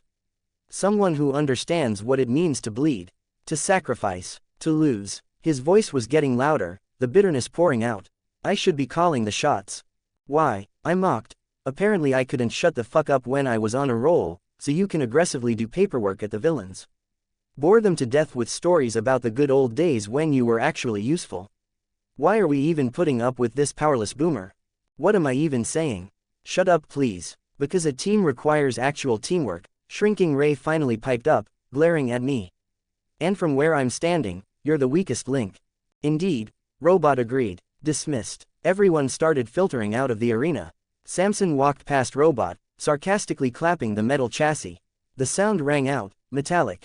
Congratulations on the promotion, Tin Can. As the room emptied, Monster Girl stayed behind, looking up at Robot. Look, I can't do 3 combat exercises a day. My body can't handle it. I need this team fully operational immediately, Robot replied flatly. You don't get it, she snapped, her voice trembling slightly. Whenever I transform, I get younger. I'm actually a grown woman. I used to go by Monster Woman. If I keep shifting for training, I'm going to turn back into a toddler. Robot's mechanical eyes whirred. I apologize. I was unaware of the curse placed upon you. I sympathize with your condition. Yeah, right, she scoffed bitterly, turning her back on him. There is absolutely no way a robot could ever understand what it's like to be trapped in a body you hate. She walked out, leaving Robot floating in silence. Over in the corner, Pepsi Man stood completely still next to his shopping cart. He slowly lowered his head, his silver shoulders drooping dramatically in sadness because nobody had asked him for a Pepsi after the fight. 54 comments 0 vote. What it means to serve. Sebastian's POV. There are decades when nothing happens, and there are weeks where decades happen. It surely has felt that way ever since I met John. I have spent my entire existence serving supreme beings. Lord touch me, my creator, who built into me the unshakable belief that strength exists only to protect those who cannot protect themselves. Lord Momonga, last of the 41, for whom I would have walked into any fire without question. I have knelt at the feet of beings who could unmake cities with a casual flick of their wrists as the leader of the Pleiades 9. I had always felt a quiet dissonance with many of my peers within Nazarick. For better or for worse, I carried the righteous and strict sense of personal justice of my creator, a trait that often felt like a heavy armor in a tomb that celebrated cruelty. I did not despise humans, nor did I view them as inherently worthless creatures, unlike the popular belief in the Great Tomb. So, when I first awoke in this strange new world, standing before Master John, my programming dictated that I follow this new being's every command. However, I am a being who questions his own actions, even if it occasionally conflicts with the immediate desires of a master. That underlying moral compass is why I was able to look past the chaotic facade of Master Kaisen and see John for the person he truly is. A young man burdened with chaotic blessings, wrapped in a terrifying potential for both great good and devastating evil. When I asked him to grant me his first orders, I heard the earnest request of someone searching for a foothold in a world that would not let him rest easily. Please, Sebas, make me stronger. At that exact moment, a quiet warmth took root in my chest. My previous masters had been unfathomably powerful, their ideals absolute. But this was merely a young man trying to survive. I recognized that look instantly. The obligation to be strong. As I learned more about John and the reality of this world, I was able to grasp its root principles. This invincible world operated on a brutal, unrefined simplicity. Where Nazarick relied on intricate magical tiers and layers of strategic deception, this world favored blunt, planetary-scale forces. A reality of remarkable people held together by a similar remarkable fragility. Heroes who had been given power and were trying, however imperfectly, to do what good they could. A government intelligence director who protected humanity through a combination of competence and moral flexibility. And above all of it, a Viltrumite warrior who had spent years wearing the face of a good man before deciding that face no longer fit. I knew his current approach needed to change. He was trying to play a high-stakes game of chess by simply throwing the pieces at the board. And so I began to drill the iron discipline Lord Touch Me had taught me into John, the only way I knew how. Tough love. I put my new master through the ringer and through walls, both literally and spiritually. I must admit, it was somewhat refreshing to be able to physically discipline my own master for once, for his own benefit of course. To break him down so he could rebuild himself with actual foundations, rather than relying on the whimsical generosity of a chaotic system. In the following week, I strictly forbade him from relying on his chaotic god's blessings to gamble for new powers. And well, perhaps I had overstepped my duties there. Maybe I wouldn't have fallen to the beast if I had allowed him his crutches. Either way, I regret nothing. I have no intention of helping those who only pray for others to extend a helping hand, I told him firmly when he reached for his gambling tickets. He needed to learn how to adapt and master his own physical body, not wait for a miraculous roll of the dice. But I failed him spectacularly when I kicked him into that elephant's foot that looked nothing like its title, in Chernobyl. The sickening energy I felt radiating from it was akin to the dying breath of a star. I was terrified I had committed the gravest sin when I saw Master take in too much of that stellar energy, his body burning from the inside out. I had pushed him too far. I had let my own harsh standards blind me to his mortal limits. When he miraculously pulled through, expelling the energy to return life to that barren wasteland, I recognized the true depth of his willpower. But I still needed to face the consequences of my severe miscalculation. Unfortunately, my master was entirely too kind and perhaps too exasperated to deal out a proper execution. Instead, he ordered me to face a blank wooden wall and kneel, like I was a small child who committed a mischief. Aside from a few times where I'd be ordered to hold much more undignified positions, my punishment didn't change. It was a bizarre mercy, one that only reinforced my quiet dedication to him. During the following week, while I dutifully served my punishment, my master consolidated his new powers. He brought in the brilliant, albeit crude, scientists known as the Mer Twins. I was kneeling in the corner when the clone had the gall to speak profanely toward Lady Nakame. Seeing Master John act with that decisive ruthlessness and decapitate the clone brought a quiet sense of pride to my heart.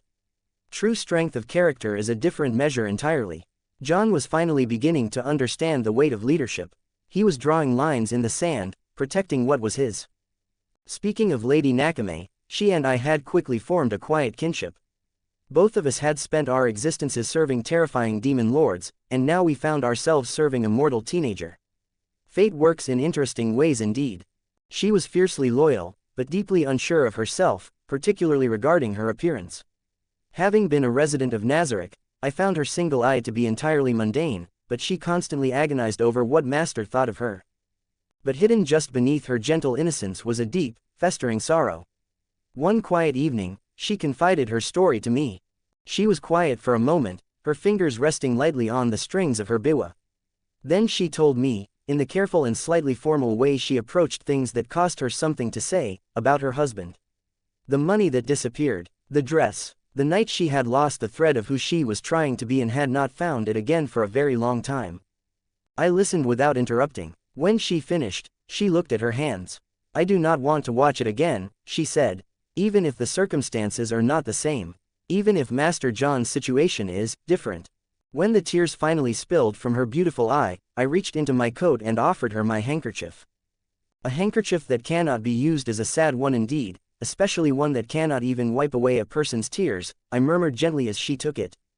Her tragic history perfectly explained why she walked on eggshells around Master John whenever his addiction flared up. She was terrified of the gambling vice consuming him the same way it had consumed her late husband. Yet, I was highly impressed by her capabilities. When I learned she had actively held Omni-Man prisoner inside her infinity castle, my respect for her deepened. This wooden castle was not as grand as the Grand Tomb of Nazareth, but it possessed a profound charm.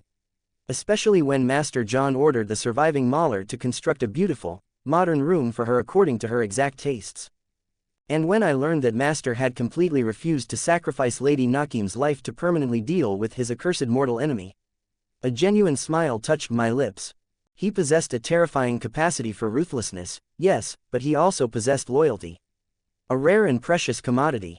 "Say, Sir Sebas," Lady Nakame whispered to me later that day, plucking her biwa softly, her back against the castle wall that I continued to kneel and face. "Please do not hate our master too much for this silly punishment. He can be quite childish at times, but he always means well." "Lady Nakame," I replied, keeping my gaze fixed on the wooden grain. "Hatred would never be a possibility where Master John is concerned. But I do worry about his crippling addiction. It is as if he is using those flashing tickets as a shield to hide something deeply broken within his heart." I closed my eyes, listening to the gentle hum of her instrument. It was a melancholy tune, fitting for two displaced servants watching over a fractured boy. "We are neither omniscient nor omnipotent," I said softly. "Has there ever been a truly correct answer in this world? The only thing we can do is keep walking forward, and guide him as best we can." Lady Nakame nodded, her single eye softening. "I feel that too, but we will have to be patient for him to truly open up to us. Sir Sebas, please protect Master until he can do so." "Lady Nakame, you have my word," I vowed quietly. "I would gladly die once more before ever letting Master be hurt, well, as long as it is not me administering his training, of course." Lady Nakame smiled in relief, her delicate fingers returning to play a soothing melody. I remained perfectly still, continuing to face the wall and follow Master's punishment exactly as a loyal butler should. But there was a new, understated smile on my face. Perhaps this new world will not be so cold after all. 44 comments 0 vote. I'm a piece of trash. Fukushima, Japan. There was a serene warm breeze in the air. One that was nurturing for me but harmful to its residents. I stood on a paved road in Fukushima. Held in my hands and balanced on my head were baskets of the gigafruit straight from the garden of Chernobyl. Yes, I had coined the name myself. On my back, I had a net bag full of fruits as well. It was comically large, extending well over my head and just about to touch the ground. I loved the expressions on the locals' faces as I walked around, offering free fruits to anyone willing to receive. The adults were more cautious than the children, most wouldn't accept them but they were happy with a sample, some even asking for my name, if I would be around the area again. I felt a certain fuzzy feeling settle in my stomach when one lady had taken a sample of one of my apples and asked me if she could take a basket back home for her children. The way she thanked me with misty eyes was particularly heartbreaking. This felt right, not fun like gambling, but good. The sun was setting by the time I had exhausted my stock.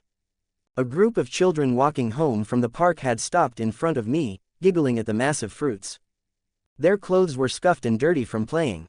One girl had her crown caked in dust, with the sunshine hitting her at an angle that colored her hair in dirty blonde.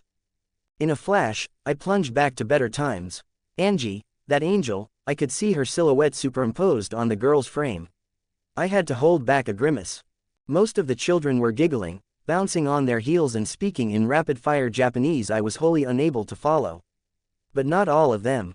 A brown-haired boy with a yellow backpack looked downcast as the only one without a fruit.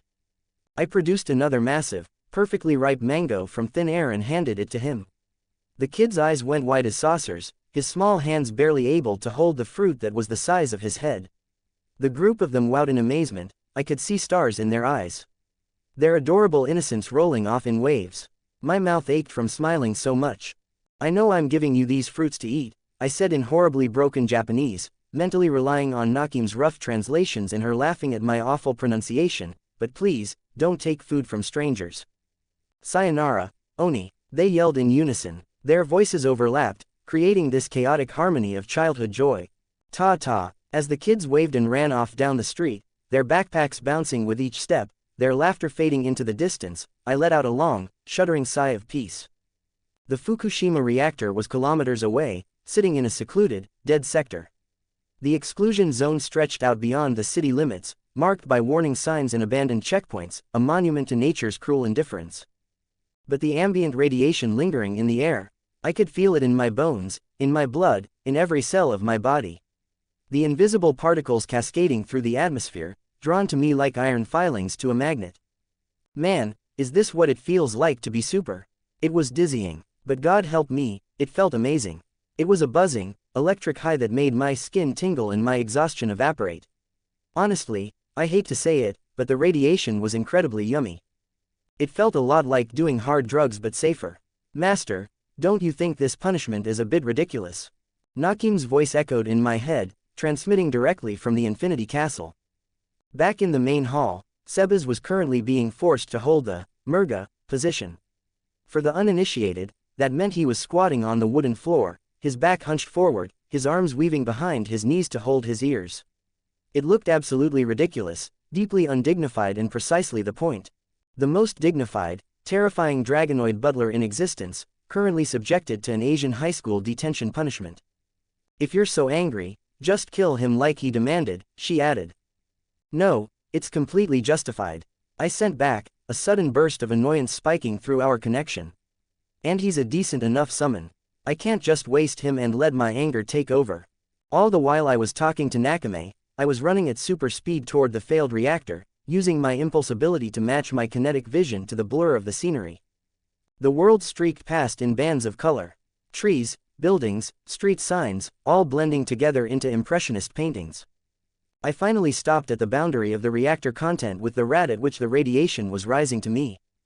It was oddly peaceful actually.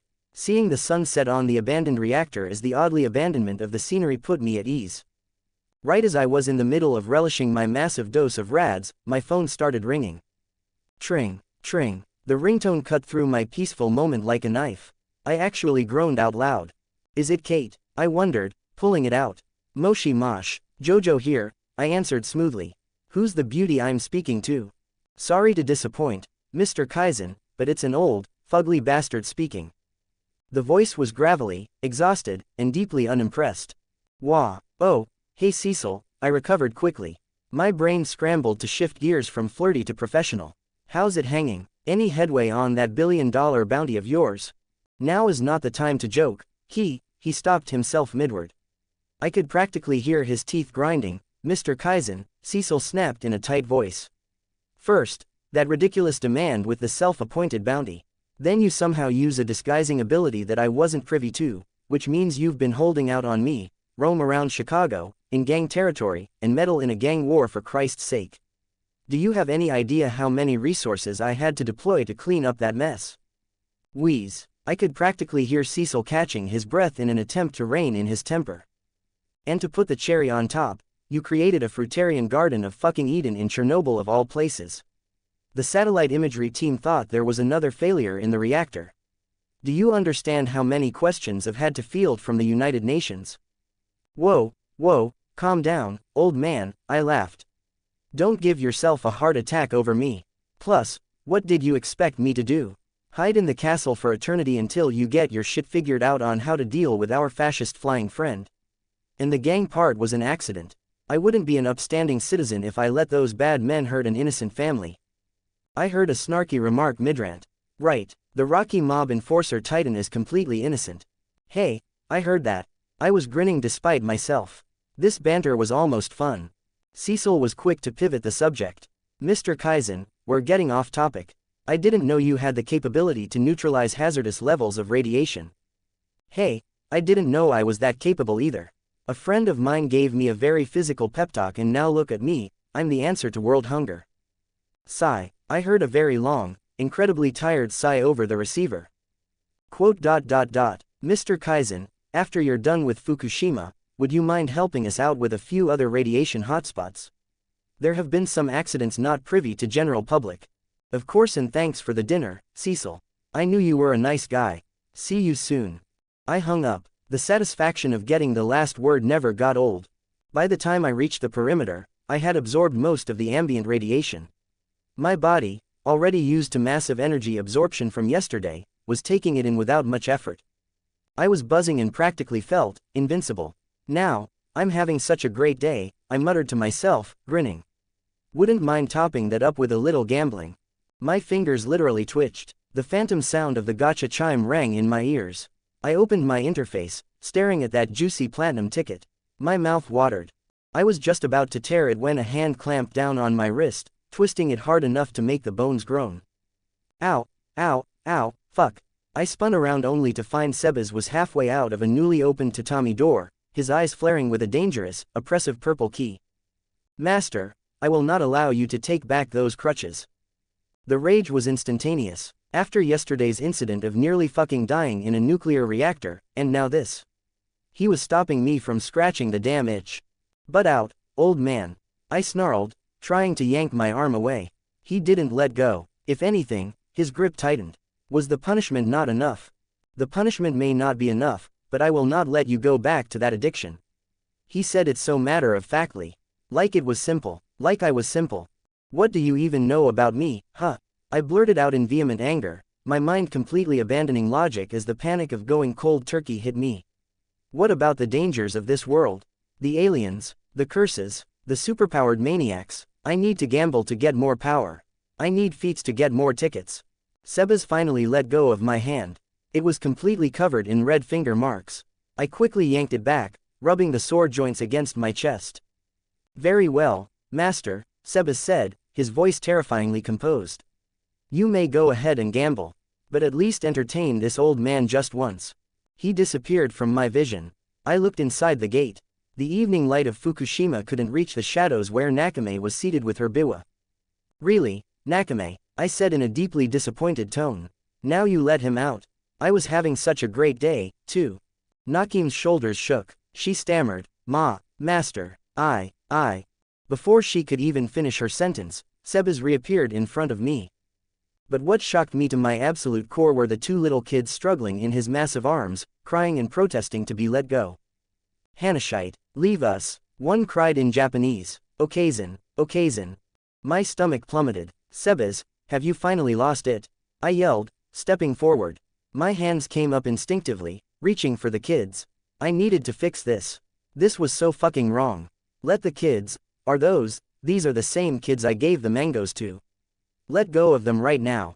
Sebas looked straight into my eyes. He spoke every word with a bass that made my skeleton crawl. You wanted the tickets from feats, master. Here, kill these helpless children. That should grant you enough tickets to roll for more power. Hey, that's not what My voice came out weak. My throat had closed up.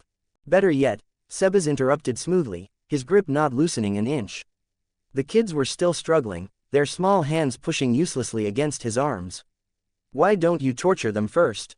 Make it count. Get multiple feats for more gambling. Isn't that what you want? More tickets, more power. What's a few dead children compared to becoming stronger? The kids cried harder, sensing the dark murderous intentions of the old man. In their panic, they looked at me as their savior. A look I am all too familiar with. Angie used to look at me that way. When my father would grab her by the ponytail, roughly dragging her inside. But I couldn't do anything.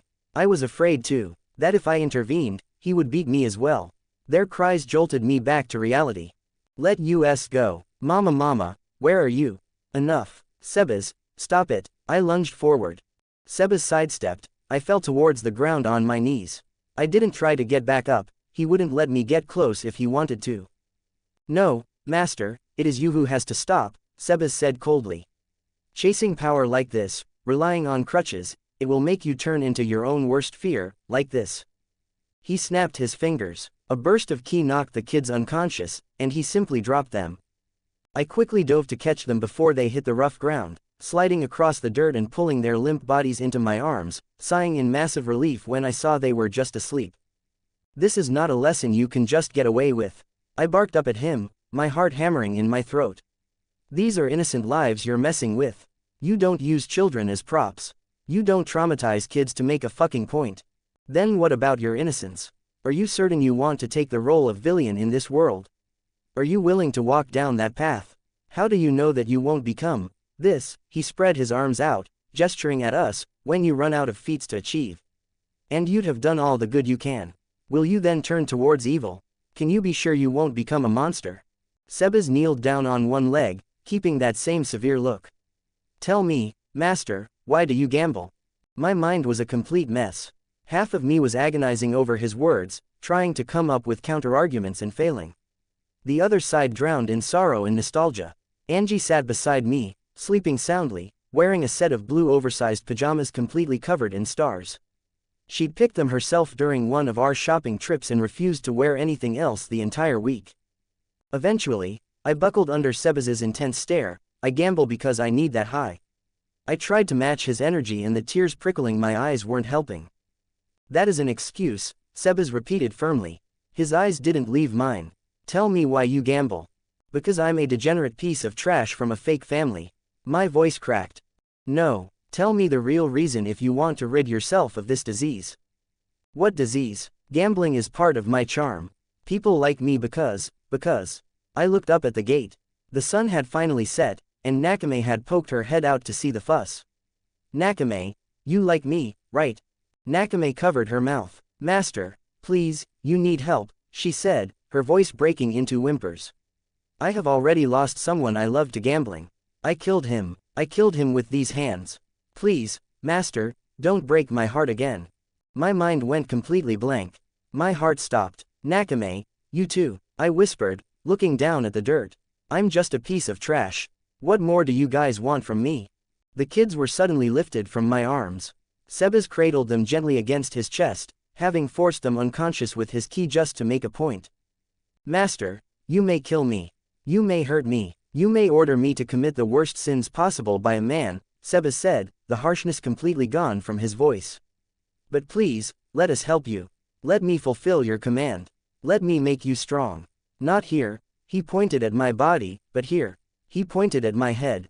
My mind, under so much stress, the memories I had forced shut just a few nights back tearing completely open. Flashes of Angie came back again and again. I saw her smile as I did card tricks for her. Her hands clapping together, eyes wide with wonder. How'd you do that, Johnny?